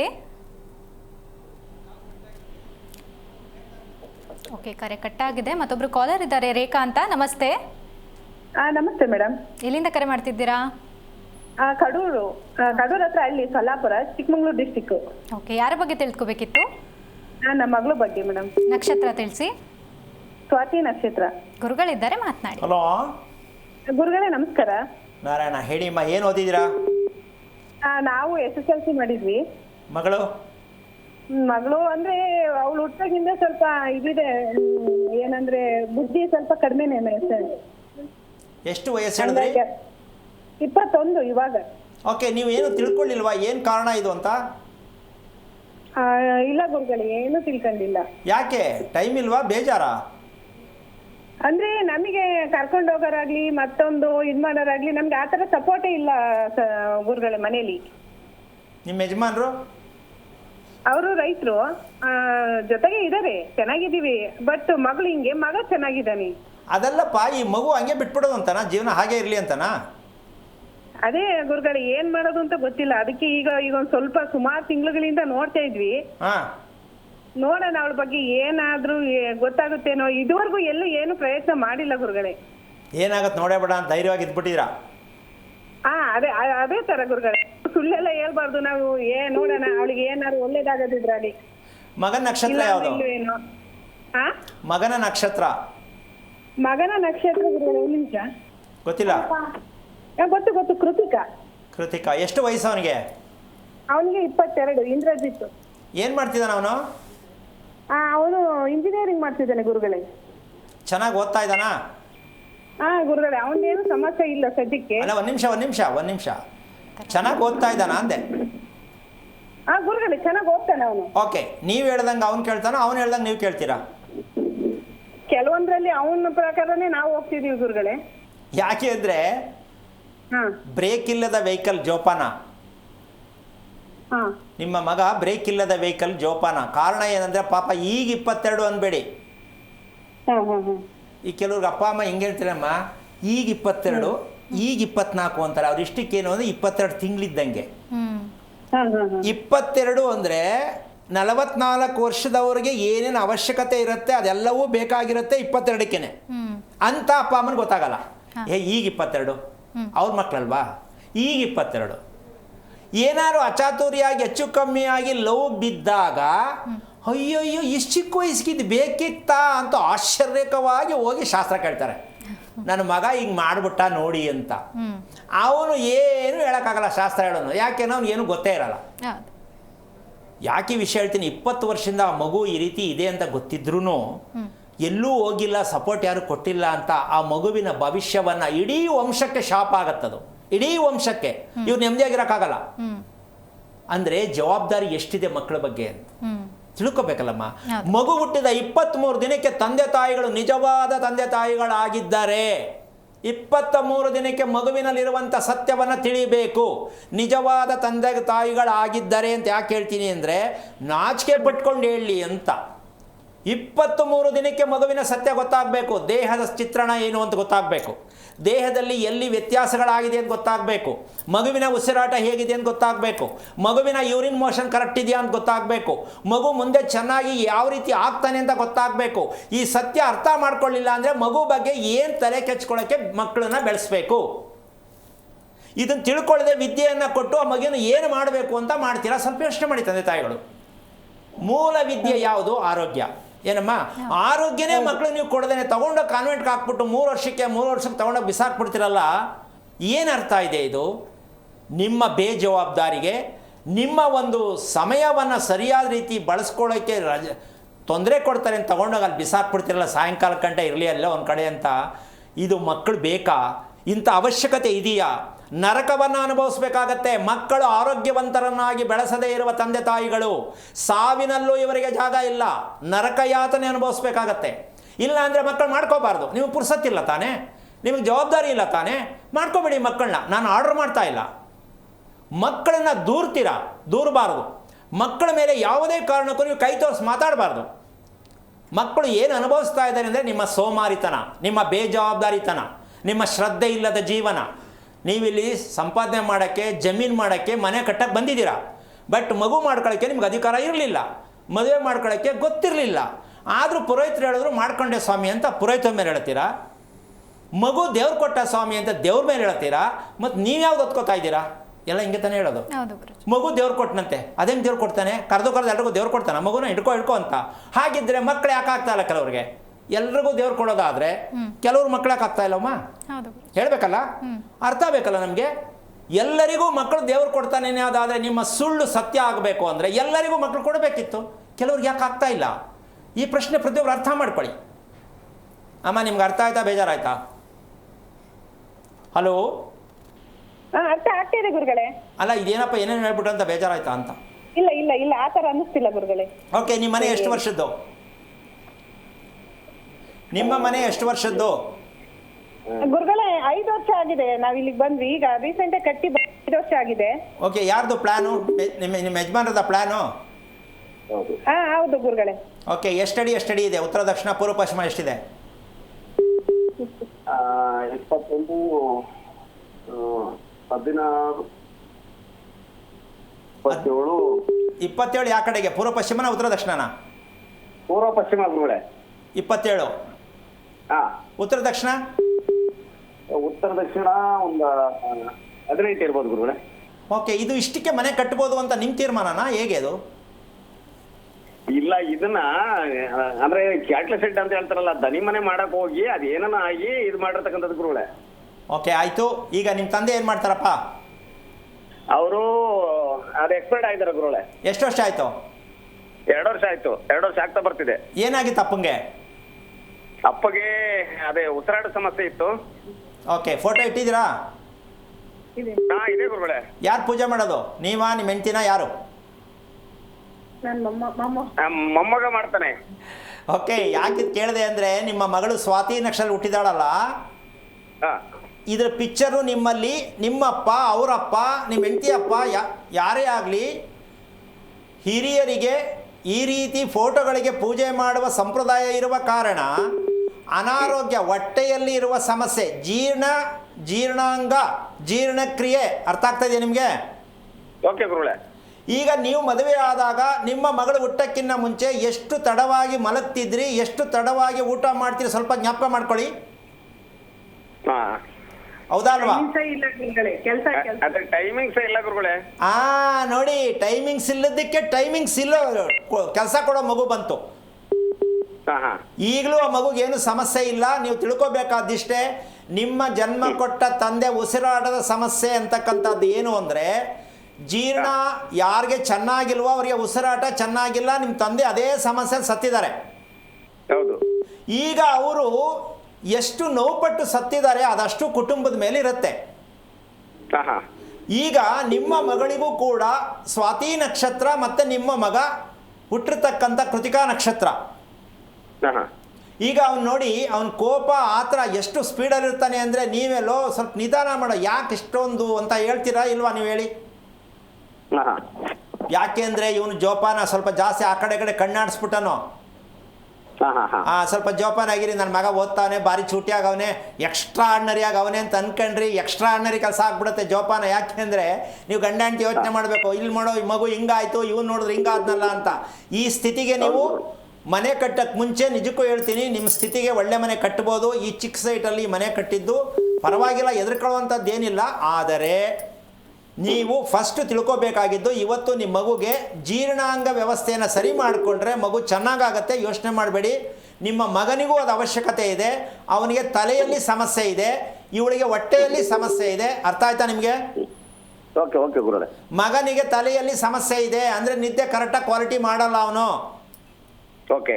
ಇವಳಿಗೆ ಹೊಟ್ಟೆ ಸಮಸ್ಯೆ ಇದೆ, ಮೋಷನ್ ಕರೆಕ್ಟ್ ಇಲ್ಲ. ಹೌದು ಗುರುಗಳೇ. ಮತ್ತು ಇದನ್ನು ತಿಳ್ಕೊಳಕ್ಕೆ ಇಷ್ಟು ಸಿಂಪಲ್ ಆಗಿ 20 ವರ್ಷ ಹುಡುಗಿನ ಈ ಮಟ್ಟಕ್ಕೆ ಕಳ್ಕೊಂಡು ಹೋಗಿದ್ದೀರಲ್ಲಪ್ಪ, ತಿಳ್ಕೊಬೇಕಾ ಬೇಡವಾ? ಯೋಚನೆ ಮಾಡಿ. ಗೊತ್ತಿಲ್ಲ ಗುರುಗಳೇ. ಈಗ ನಾನು ಹೇಳಿದ ಖುಷಿ ಆಯ್ತಾ, ಬೇಜಾರಾಯ್ತಾ? ಇಲ್ಲ ಖಂಡಿತ ಖುಷಿ ಆಯ್ತು ಗುರುಗಳೇ. ಈ ಥರ ವಿಚಾರನ ತಿಳ್ಕೊಳ್ಳೋ ಪ್ರಯತ್ನ ಮಾಡಿ, ಯೋಚನೆ ಮಾಡಬೇಡಿ. ಅವಳಿಗೂ ಒಳ್ಳೆ ಜೀವನ ಕೊಡಿ, ನಿಮ್ಮ ಮಗನಿಗೂ ಒಳ್ಳೆ ಮುಂದೆ ಹೋಗೋ ರಸ್ತೆನ ಸರಿ ಮಾಡಿಕೊಡಿ. ನೀವು ನೆಮ್ಮದಿಯಾಗಿ ಬದುಕಿ, ನಿಮ್ಮ ತಂದೆಗೆ ಏನು ಮಾಡಬೇಕು ಅದು ವಿಷಯ ತಿಳ್ಕೊಳ್ಳಿ. ಒಳ್ಳೆಯದಾಗಲಿ. ಧನ್ಯವಾದ ಕರೆ ಮಾಡಿದ್ದಕ್ಕಾಗಿ. ಇನ್ನು ಗುರುಜಿ, ದಾಂಪತ್ಯದ ಅಂತ್ಯ ಅನ್ನುವಂಥದ್ದು ವಿಚ್ಛೇದನದಲ್ಲಿ ಅನ್ನುವಂಥದ್ದು ಆಗಿದೆ ಗುರುಜಿ. ಯಾಕೆ ಗುರುಜಿ? ಅಮ್ಮ, ವಿಚ್ಛೇದನ ಆಗಿರೋರು ನೆಮ್ಮದಿ, ವಿಚ್ಛೇದನ ಆಗಿರೋರು ಥರ ಮನೇಲೇ ಇರ್ತಾರಲ್ಲ, ಅವ್ರಿಗೇನು ಹೇಳ್ತೀಯಾ? ವಿಚ್ಛೇದನ ಅಂದರೆ ದೂರ ದೂರ ಇರ್ತಾರೆ. ಅದೊಂದು ಏನೋ ಬಿಡು, ಆ ಕಡೆ ಕಣ್ಣು ಎದುರುಗಡೆ ಇಲ್ಲ ಅನ್ಬೋದು. ಮನೆ ಒಳಗಡೆ ಇದ್ಕೊಂಡೆ ಗಂಡ ಹೆಂಡತಿ ಮುಖ ನೋಡಲ್ಲ, ಇದು ಅದಕ್ಕಿನ್ನ ಕಂಡಮ್. ಇದು ಏನು ಹೇಳ್ತೀಯಾ? ಹೌದು. ಎದುರುಗಡೆ ಇದ್ದು ಕರೆಕ್ಟಾಗಿ ನಡ್ಕೋತಾ ಇಲ್ಲ, ಕರೆಕ್ಟಾಗಿ ಆಗ್ತಾ ಇಲ್ಲ ಅಂದಾಗ ಎಷ್ಟು ಥರದ ಬೇಜಾರಾಗತ್ತೆ. ಯಾರ ಮೇಲೆ ಬೇಜಾರು ಮಾಡೋದು? ಗಂಡ ಹೆಂಡತಿ, ಹೆಂಡತಿ ಗಂಡ. ಇವ್ರು ಅವ್ರು ತೋರಿಸ್ತಾನೆ, ಅವ್ರು ಇವ್ರು ತೋರಿಸ್ತಾರೆ. ಇಬ್ಬರು ಒಪ್ಕೊಳಕ್ಕಲ್ಲ. ನಾನು ಮಾಡಿದೆ ಸರಿ ಇಲ್ಲ, ಹಿಂಗೆ ಸಿಕ್ಬಿಡ್ತೀವನು ಅಂತಾಳೆ. ಇಂದ ಮುಂಡಾದ ನಾನು ಕಟ್ಕೊಂಬಿಟ್ಟೆ ಅಂತ ಅವನು ಅಂತಾನೆ. ಸೊ ಇದೆಲ್ಲ ಮುಖ್ಯ. ಇಲ್ಲಿ ಸತ್ಯವಾಗಿಯೂ ಒಂದು ಮದುವೆ ಅಂತಕ್ಕಂಥದ್ದು ದೋಷ ಅಂತಕ್ಕಂಥದ್ದು ಅನ್ನೋದಕ್ಕಿಂತ ಹೆಚ್ಚಾಗಿ ಮನುಷ್ಯ, ಒಂದು ಸಣ್ಣ ಉದಾಹರಣೆ ಹೇಳ್ಬಿಡ್ತೀನಿ. ತಪಸ್ಸು ಮಾಡಿ ತಪಸ್ಸಿಗೆ ಕೂತಂಥ ವ್ಯಕ್ತಿ ಭಗವಂತ ಪ್ರತ್ಯಕ್ಷ ಆದಾಗ ಅವ್ನು ಕೇಳ್ತಾನೆ, ನಿನಗೇನು ಬೇಕು ಅಂತ. ನಮ್ಮ ಜನಕ್ಕೆ ಸಡನ್ನಾಗಿ ದೇವ್ರು ಬಂದ್ಬಿಟ್ರೆ ಏನು ಕೇಳಬೇಕು ಅಂತಲೂ ಗೊತ್ತಾಗಲ್ಲ. ಏನು ಹೇಳ್ತೀಯಾ? ಸ್ವಲ್ಪ ಟೈಮ್ ಕೊಡು ಅಂತಾರೆ. ಅಲ್ಲೂ ಕೇಳ್ತಾರೆ, ಸ್ವಲ್ಪ ಟೈಮ್ ಕೊಡಪ್ಪ, ನೀನು ಬಂದ್ಬಿಟ್ಟು ಹಿಂಗೆ ಕೇಳ್ಬಿಟ್ಟು ನಾನೇನು ಮಾಡಲಿ, ನೀನು ಬತ್ತೀಯ ಅಂತ ನನಗೇನು ಗೊತ್ತು ಹೇಳ್ತಾರ ಇಲ್ವಾ? ಅಲ್ವಾ? ಅಷ್ಟು ಬುದ್ಧಿ ಇದೆ ನಮ್ಮಲ್ಲಿ, ತಿರುಗಿಸಿ ಮಾತಾಡೋದು ನಮಗೆ ಗೊತ್ತಿರೋದು. ಸೊ ಆ ಕೇಳಿದಾಗ ಅವನು ಹೇಳ್ತಾನಂತೆ, ನನ್ನ ಮಗ ಹೊರದೇಶದಲ್ಲಿ ದೂರದಲ್ಲಿದ್ದಾನೆ, ನನಗೆ ಇಲ್ಲಿಂದ ಒಂದು ರಸ್ತೆ ಮಾಡಿಸ್ಕೊಡ್ತೀಯಾ? ಮಗನ ನೋಡೋಕೆ ಹೋಗೋಕ್ಕೆ ಒಂದು ರಸ್ತೆ ಮಾಡಿಸ್ಕೊಡ್ತೀಯಾ? ಯಾಕೆಂದರೆ ನಾನೇ ಮಾಡ್ಕೊತಿದ್ದೆ, ಮಧ್ಯದಲ್ಲಿ ಸಮುದ್ರ ಇದೆ, ಅದಕ್ಕೆ ನನ್ನ ಕೈಲಿ ಮಾಡೋಕ್ಕಾಗಲ್ಲ. ನೀನು ನೋಡಪ್ಪ ರೋಡ್ ಮಾಡಿಕೊಟ್ರೆ ನಾನು ನನ್ನ ಮಗನ ಮನೆಗೆ ಹೋಗಿ ಅನುಕೂಲ ಆಗತ್ತೆ ಅಂತ. ದೇವರು ಯೋಚನೆ ಮಾಡ್ದ, ಈಗ ಒಂದು ವಿಷಯ ತುಂಬ ತಡ ಆಗತ್ತೆ, ನಾನು ಇದನ್ನು ಸ್ಯಾಂಕ್ಷನ್ ಮಾಡೋಕ್ಕೆ, ನಿನಗೆ ವರ ಕೊಡೋಕ್ಕೆ, ಇನ್ನೊಂದು ಯಾವ್ದಾದ್ರು ಕೇಳು, ಒಂದು ಕೆಲಸ ಮಾಡು, ನನ್ನ ಹೊಟ್ಟೆ ಸಮಸ್ಯೆ ಸರಿ ಮಾಡು ಅಂತ ಕೇಳಿದಂತೆ. ನನ್ನ ಹೊಟ್ಟೆ ಸಮಸ್ಯೆ ಸರಿ ಮಾಡು ಅಂತ. ದೇವರು ಎದುರ್ಕೊಂಬಿಟ್ನಂತೆ, ಅಪ್ಪ ನೀನು ಮೊದಲು ಕೇಳಿದೆ ಏನು, ರೋಡ್ ಮಾಡುವಂತ, ಡಬಲ್ ರೋಡ್ ಮಾಡ್ಕೊಳ್ಳ, ಸಿಂಗಲ್ ರೋಡ್ ಮಾಡ್ಕೊಳ್ಳ ಅಂದಂತೆ ದೇವರು. ಯಾಕೆ ಅಂದರೆ ಹೊಟ್ಟೆ ಸಮಸ್ಯೆ ದೇವ್ರ ಕೈಯಿಂದ ಸರಿ ಮಾಡೋಕ್ಕಾಗಲ್ಲ. ಹೊಟ್ಟೆಯಲ್ಲಿರುವ ಸಮಸ್ಯೆ ಯಾರಿಗಿಲ್ಲಮ್ಮ, ಹೊಟ್ಟೆಯಲ್ಲಿರುವ ಸಮಸ್ಯೆ ಎಲ್ಲರಿಗೂ ಹೊಟ್ಟೆ ಸಮಸ್ಯೆನೆ, ಹೌದಾ? ಈಗ ದೇವ್ರ ಹತ್ರ ಹೋಗ್ಬಿಟ್ಟು ಏನು ತಲೆ ಕೆಚ್ಕೋತೀರಾ ಅಂತ ನಾನು ಕೇಳ್ತೀನಿ. ಹೊಟ್ಟೆ ಸರಿ ಹೋಗ್ಬೇಕಾ, ದೇವ್ರ ಹತ್ರ ಹೋಗ್ಬೇಕಾ? ಹೊಟ್ಟೆ ಸರಿ. ಯಾರು ಮಾಡ್ಕೋತಾವ್ರೆ? ಪೂಜೆ ಮಾಡೋ ಪೂಜಾರಿ ಕೇಳ್ಬಿಡೋಣ, ಅವಾಗಿರುವಷ್ಟು ಸಮಸ್ಯೆ ಬೇರೆ ಯಾರಿಗೂ ಇರಲ್ಲ. ಯಾಕೆಂದ್ರೆ ನಿಂತು ನಿಂತು ನಿಂತು ಇಲ್ಲ ಕುತ್ಕೋಬೇಕು, ಇಲ್ಲ ನಿಂತ್ಕೋಬೇಕು, ಎಲ್ಲ ಒಳಗಡೆ ಜಾಮ್ ಆಗ್ಬಿಟ್ಟಿರ್ತದೆ, ಹೌದಾ ಅಲ್ವಾ? ಮತ್ತು ಆ ಕತೆ ಅವ್ರನ್ನೇ ಕೇಳಬೇಕು. ಅಯ್ಯೋ ಏನಕ್ಕಾರು ಹುಟ್ಟಿದ್ನೋ, ದೇವ್ರ ಮುಂದೆ ನಿಂತ್ಕೊಂಡು ಯೋಚನೆ ಮಾಡ್ತಾರೆ ಅವರು. ಇನ್ನು ನೀವು ಹೋಗ್ಬಿಟ್ಟು ಏನು ಇಸ್ಕೊಂಬತ್ತೀರಾ ಅಲ್ಲಿ? ಸೂಟ್ ಕೇಸ್ ದುಡ್ಡು ಕೊಡ್ತಾನ ದೇವರು? ಇಲ್ಲ ಅಲ್ಲ. ನಿನ್ಗೆ ಹೋದ ತಕ್ಷಣ ಕೈ ಎತ್ಬಿಟ್ಟು ನಿನ್ಗೆ ಏನು ಬೇಕು ಕೊಡ್ತೀನಿ ಅಂತ ಹೇಳ್ತಾನ? ಇಲ್ಲ ಅಲ್ಲ. ಮತ್ತು ಏನಕ್ಕೆ ಹೋಗ್ತೀರಾ ಅಲ್ಲಿ? ಏನಕ್ಕೆ ಅಂತ ಹೋಗಿದ್ದೀರಾ ಹೇಳಿ? ಒಪ್ಸಕ್ಕೆ ಹೋಗ್ತೀರಾ? ಕರ್ಕೊಂಬತ್ತೀರಾ? ಮಾತಾಡ್ತಾನ ದೇವರು? ಮತ್ತು ಏನಕ್ಕದು ಅಂದರೆ ದೇವಸ್ಥಾನಕ್ಕೆ ಹೋಗೋದು ತಪ್ಪು ಅಂತ ದಯವಿಟ್ಟು ಯಾರು ತಪ್ಪಾಗಿ ತಿಳ್ಕೊಬೇಡಿ. ದೇವಸ್ಥಾನಕ್ಕೆ ಹೋಗಿ ಕ್ಯೂ ನಿಂತ್ಕೊಳ್ಳಿ, ದೇವ್ರು ನೋಡಿ, ಆದರೆ ಏನಕ್ಕೆ ಹೋಗ್ತೀರಾ ಅಂತ ತಿಳ್ಕೊಂಡೋಗಿ. ತಿಳ್ಕೊಬೇಕಲ್ಲಮ್ಮ. ಮದುವೆ ಏನಕ್ಕೆ ಮಾಡ್ತೀವಿ? ಮಕ್ಕಳಿಗೆ ಅಪ್ಪ ಅಮ್ಮ ಹೇಳ್ಕೊಡಿ. ಮಗು ಯಾಕೆ ಮಾಡ್ಕೋಬೇಕು? ಅಪ್ಪ ಅಮ್ಮ ಹೇಳ್ಕೊಡಿ. ಎಲ್ಲಿ ಹೇಳ್ಕೊಡೋದು? ಅವ್ರಿಗೆ ಗೊತ್ತಿರ್ತಾನೆ ಹೇಳ್ಕೊಡೋದು ಅಲ್ವಾ? ಇದಕ್ಕೆ ಶಾಲಾ ಕಾಲೇಜು ನಮ್ಮ ಭಾರತ ದೇಶದಲ್ಲಿ ಇನ್ನೂ ಓಪನ್ ಆಗಿಲ್ಲ. ಮಗುವನ್ನು ಮಾಡಿಕೊಳ್ಳುವ ವಿಧಾನ ಯಾವುದು? ನಂಬರ್ 1. ಮದುವೆ ಅಂದರೆ ಅರ್ಥ ಯಾವುದು? ನಂಬರ್ 2. ಮನೆ ಅಂದರೆ ಯಾವ ರೀತಿಯ ಮನೆಯನ್ನು ಕಟ್ಟಬೇಕು? ಈ ಮೂರನ್ನು ಭಗವಂತ ನಮಗೆ ಕೊಟ್ಟಿದ್ದಾನೆ. ಕಟ್ಟಿದ್ರೆ ಸರಿಯಾಗಿ ಕಟ್ಟು, ಇಲ್ಲ ಸಿಕ್ಕಾಕೊಂಡು ಜೀವನ ಎಲ್ಲ ಸಾಯಿ. ಅದಕ್ಕೆ ಈ ಶಾಸ್ತ್ರಗಾರರಲ್ಲಿ ಬರ್ತಕ್ಕಂಥ ಒಂದು ದೊಡ್ಡ ಒಂದು ರಸ್ತೆ ಇದೆ. ಏನೇ ಸಮಸ್ಯೆ ಬಂದರೂ ದುಃಖ ಬಂದರೂ ಮಹಾನುಭಾವನಾಗಿರ್ತಕ್ಕಂಥ ಸನೇಶ್ವರ ಸ್ವಾಮಿ ಹೇಳ್ಬಿಡ್ತಾರೆ, ನಿನಗೆ ಅವರೇ ಕಾರಣ ಅಂತ. ಅಮ್ಮ ಸೈಟಲ್ಲೇ ಅವ್ರು ಕೂತವ್ರೆ. ಪ್ರತಿ ಮನೆಯನ್ನು ಕಟ್ಟುವ ಸೈಟಿನಲ್ಲೇ ಆ ಭಗವಂತನೇ ಕೂತಿರೋದು. ಯಾಕೆ ಅಂದರೆ ವ್ಯವಸಾಯ ಮಾಡೋ ಭೂಮಿಯಲ್ಲೇ ನಾವು ಮನೆ ಕಟ್ತಾ ಇರೋದು. ವ್ಯವಸಾಯ ಮಾಡೋ ಭೂಮಿಯಲ್ಲಿ ಮನೆ ಕಟ್ಟುವ ಯೋಗ್ಯತೆ ನಮಗಿಲ್ಲ, ನಾವು ಕಟ್ಟುವ ಹಾಗಿಲ್ಲ. ಯಾಕೆಂದ್ರೆ ಮನೆಯಲ್ಲಿ ಸ್ವಾಮಿ ಕಟ್ಟೋದಂಗಾದ್ರೆ ಏನು ಪ್ರಶ್ನೆ ಆಗುತ್ತಲ್ವಾ? ಅದನ್ನು ಸಮಯ ಬಂದಾಗ ಹೇಳ್ಕೊಡ್ತೀನಿ. ನೀವು ಕೃಷಿ ಭೂಮಿಯಲ್ಲಿ ಮನೆ ಕಟ್ಟಿದರೆ ನಿಮ್ಮ ಕತೆ ಏನಾಗಿದೆ, ಏನು ಆಗಿರುತ್ತೆ, ಏನು ಆಗ್ತಾ ಹೋಗುತ್ತೆ, ಬೆಳೆ ಬೆಳೆಯೋಕ್ಕೆ ಕೊಟ್ಟರೆ ನೀವು ಮನೆ ಕಟ್ಕೊಂಡು ಮೋಜು ಮಾಡ್ತೀರಾ ಅಂತ ದೇವರು ಹೇಳಿಲ್ಲ. ಏನು ಮಾಡ್ಬಿಟ್ಟು ಮಾಡಬೇಕಿತ್ತು, ಏನು ತಿಳ್ಕೊಂಡು ನೀವು ಮನೆ ಕಟ್ಟಬೇಕಿತ್ತು, ಈ ಸತ್ಯ ನೀವು ತಿಳ್ಕೋಬೇಕು. ನಿಮ್ಮ ಇಷ್ಟ ಬಂದಂಗೆ ಜಮೀನದೆ ಅಂದ್ಬಿಟ್ಟು ಹೆಂಗೆಂಗೋ ಮನೆ ಕಟ್ಕೊಂಡು ಎಷ್ಟೋ ಜನ ಅನುಭವಿಸಿ ತುಂಬ ಸಮಸ್ಯೆಲಿದ್ದಾರೆ. ಜಮೀನಲ್ಲಿ ಮನೆ ಕಟ್ಟೋರು, ಜಮೀನನ್ನೇ ಸೈಟ್ ಮಾಡೋರೆ. ಏನು ಮಾಡೋಣ, ಎಲ್ಲಿಗೆ ಹೋಗೋಣ? ಈ ಪ್ರಶ್ನೆಗೆ ಉತ್ತರ ಸಿಗತ್ತೆ. ಯೋಚನೆ ಮಾಡಬೇಡಿ. ಸಂದರ್ಭಾನುಸಾರವಾಗಿ ನೀವೆಲ್ಲರಿಗೂ ಒಂದು ಮನಸ್ಸಿಗೆ ಒಂದು ಖುಷಿ ಕೊಡ್ತಕ್ಕಂಥ ಜೀವನ ಯಾವುದು ಅಂದರೆ, ನಿಮ್ಮ ಹೊಟ್ಟೆಯನ್ನು ರಿಪೇರಿ ಮಾಡೋದಕ್ಕೆ ಯಾವುದು ಅಂದರೆ ಮನೆಯಿಂದ ಮಾತ್ರ ಸಾಧ್ಯ. ನಿಮ್ಮ ಹೊಟ್ಟೆ ರಿಪೇರಿ ಆಗ್ಬೇಕಾದ್ರೆ ಯಾವ್ದು ಸಾಧ್ಯ? ಮನೆಯಿಂದನೇ ಸಾಧ್ಯ. ಈ ಹೊಟ್ಟೆ ರಿಪೇರಿ ಆಗೋಕ್ಕೆ ಮನೆಯಿಂದನೇ ಸಾಧ್ಯ ಅಂದರೆ ಮನೆ ಏನು ಮಾಡುತ್ತೆ? ಮಾತಾಡುತ್ತಾ? ಅದು ನಿಮಗೆ ಮಾತಾಡ್ಸೋಕ್ಕೆ ಗೊತ್ತಿಲ್ಲ. ನಾವು ಬನ್ನಿ ತೋರಿಸ್ಕೊಡ್ತೀನಿ. ಈ ಮನೆಗೆ ಜೀವ ಇದೆಯಾ ಇಲ್ವಾ ತೋರಿಸೋಣ. ಏನಮ್ಮ, ಮನೆಗೆ ಜೀವ ಇದೆಯಾ ಇಲ್ವಾ ಅದು ತಿಳ್ಕೊಳ್ಳೋದು ಹೆಂಗೆ ಸ್ವಾಮಿ? ನಾವಿದೀವಲ್ಲ, ಬನ್ನಿ ಕಾಲೇಜಲ್ಲಿ ತೋರಿಸ್ಕೊಡ್ತೀವಿ. ಹೆಣ್ಣು ಗಂಡಿಗೆ ಜೀವ ಇದೆಯಾ ಅಂತ ತಿಳ್ಕೊಳ್ತಕ್ಕಂಥ ಮಟ್ಟಕ್ಕೂ ನಾವು ಹೋಗಿಲ್ಲ.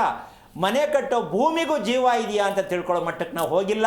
ಉಸಿರಾಡ್ತಾ ಇಲ್ವೋ ಸ್ವಾಮಿ, ಜೀವ ಇಲ್ಲ ಅಂತ ಹೇಳ್ತಿಲ್ಲ ಅಂತ ತಪ್ಪಾಗಿ ತಿಳ್ಕೊಬೇಡಿ. ಉಸಿರಾಡ್ತಾ ಇರ್ಬೋದು, ಅದು ದಾಂಪತ್ಯಕ್ಕೆ ಖುಷಿ ಕೊಡುವಂಥ ಉಸಿರಾಟ ಅಲ್ಲ. ಬದುಕುವುದಕ್ಕೆ ಉಸಿರಾಟ ಮಾತ್ರ. ದಾಂಪತ್ಯದಲ್ಲಿ ಪ್ರೀತಿ ಅನ್ನೋದು ಬರಬೇಕಂದ್ರೆ ಪಚನಕ್ರಿಯೆ ಚೆನ್ನಾಗಿರಬೇಕು. ಅಲ್ಲಿ ಪ್ರೀತಿ ಹುಟ್ಟೋದು. ಕಣ್ಣನ್ನೇ ಸೇರಿಸಿ ಪ್ರೀತಿಸುವುದು 3 ದಿನ ಮಾತ್ರ. ಕಣ್ಣಲ್ಲಿ ಕಣ್ಣು ಸೇರಿಸುವುದು ಸಿನಿಮಾದಲ್ಲಿ ಮಾತ್ರ. ನೀವು ಸೇರಿಸಿದ್ರೆ 3 ದಿನ ಸೇರಿಸ್ಬೋದು. 4ನೇ ದಿನಕ್ಕೆ ಒಂದು ಕಣ್ಣೆ ಆ ಕಡೆ ಹೊಟ್ಟೋಗ್ಬಿಟ್ಟಿರ್ತದೆ. ಕಾರಣ, ಪ್ರೀತಿ ಅನ್ನುವುದು ಇರುವುದೇ ನಿಮ್ಮ ಜಠರದಲ್ಲಿ, ನಿಮ್ಮ ಪಚನಕ್ರಿಯೆಯಲ್ಲಿ, ನಿಮ್ಮ ಮಾಡುವ ಊಟದಲ್ಲಿ. ಇಷ್ಟು ಮೀರಿ ಇನ್ನೇನು ನಾನು ಹೇಳೋಕ್ಕಾಗಲ್ಲ. ಯಾಕೆ ಅಂದರೆ ಇದೆಲ್ಲವೂ ನೀವು ಮಾಡ್ತಾ ಇರೋ ಊಟ, ಪ್ರತಿದಿನ ತಿಂತಾ ಇರ್ತಕ್ಕಂಥ ಊಟದಲ್ಲಿ ಪ್ರತಿಯೊಂದು ಎಲ್ಲವನ್ನು ಭಗವಂತ ಒಂದೊಂದು ಅನ್ನದ ಹಗಳಲ್ಲಿ ಕೂಡ ಭಗವಂತ ವಾಸ ಮಾಡ್ತಾರೆ. ಸೂರ್ಯಚಂದ್ರ ಅದರಲ್ಲೇ ಇರೋದು. ಬೆಳೆಯುವುದಕ್ಕೆ ಸೂರ್ಯ, ಅದರಲ್ಲಿ ರುಚಿ ಬರೋಕ್ಕೆ ಹಕ್ಕಿಗೆ ಚಂದ್ರ. ಇವರಿಬ್ಬರೂ ಸೇರಿರ್ತಕ್ಕಂತಹ ಅನ್ನ, ಇವರಿಬ್ಬರೂ ಸೇರಿರ್ತಕ್ಕಂತಹ ನಿಮ್ಮ ಮನೆಯ 2 ಬಾಗಿಲು, ಪೂರ್ವಕ್ಕೊಂದು ಬಾಗಿಲು, ಪಶ್ಚಿಮಕ್ಕೊಂದು ಬಾಗಿಲು. ಅವರು ಸೂರ್ಯಚಂದ್ರ ಅಲ್ಲೇ ಬಂದರು, ನಿಮ್ಮ ಅನ್ನದಲ್ಲಿ ಸೂರ್ಯಚಂದ್ರ ಬಂದರು. ಎಂಥ ಕೋಟಿಪತಿಗಳಾಗ್ತೀರಾ ನೀವೇ ಯೋಚನೆ ಮಾಡಿ. ಗ್ರಹಗಳನ್ನು ಹುಡುಕುವುದನ್ನು ಬಿಟ್ಟು ನಿಮ್ಮ ಮನೆಯಲ್ಲಿ ನಿಮ್ಮ ಊಟದಲ್ಲಿ ಸೂರ್ಯಚಂದ್ರನ ಗಮನಿಸ್ತಕ್ಕಂಥ ಸತ್ಯ ನಿಮಗೆಲ್ಲ ಅರ್ಥ ಆಗಲಿ ಅಂತ ಹೇಳ್ತಾ ಕಾರ್ಯಕ್ರಮ ಮುಗಿಸ್ತಾ ಇದ್ದೀನಿ. ಜೈ ಶ್ರೀರಾಮ್. ಎಸ್, ನಮ್ಮ ಇವತ್ತಿನ ಕಾರ್ಯಕ್ರಮದಲ್ಲಿ ಗುರುಗಳು ಸಾಕಷ್ಟು ವಿಚಾರಗಳನ್ನು ತಿಳಿಸಿದ್ದಾರೆ. ಕಾರ್ಯಕ್ರಮಕ್ಕೆ ಆಗಮಿಸಿದ್ದಕ್ಕಾಗಿ ನಮಸ್ಕಾರ ಗುರುಜಿ. ಎಸ್, ನೋಡಿದ್ರಲ್ಲ ವೀಕ್ಷಕರೇ, ಇದಾಗಿತ್ತು ಈ ಹೊತ್ತಿನ ವಿಶೇಷ ಕಾರ್ಯಕ್ರಮ. ನೋಡ್ತಾ ಇರಿ ಜೀ ಕನ್ನಡ ನ್ಯೂಸ್, ಸತ್ಯವೇ ಸುದ್ದಿಯ ಜೀವಾಳ. ಹೆಚ್ಚಿನ ಮಾಹಿತಿಗಾಗಿ ಸಂಪರ್ಕಿಸಿ ಶ್ರೀಮಾನ್ ಶ್ರೀ ಪುರುಷೋತ್ತಮ್ ದೇಶಿಕ್ ಗುರೂಜಿ, ಶ್ರೀ ಧರ್ಮ ಮಾರ್ಗ ಕಚೇರಿ, ನಂಬರ್ 532, ಮಲಥಳ್ಳಿ ಮುಖ್ಯ ರಸ್ತೆ, ಬೆಂಗಳೂರು 560056. ಸಂಪರ್ಕಿಸಿ 9148639933, 8618915231, 9513393251, 91082588834.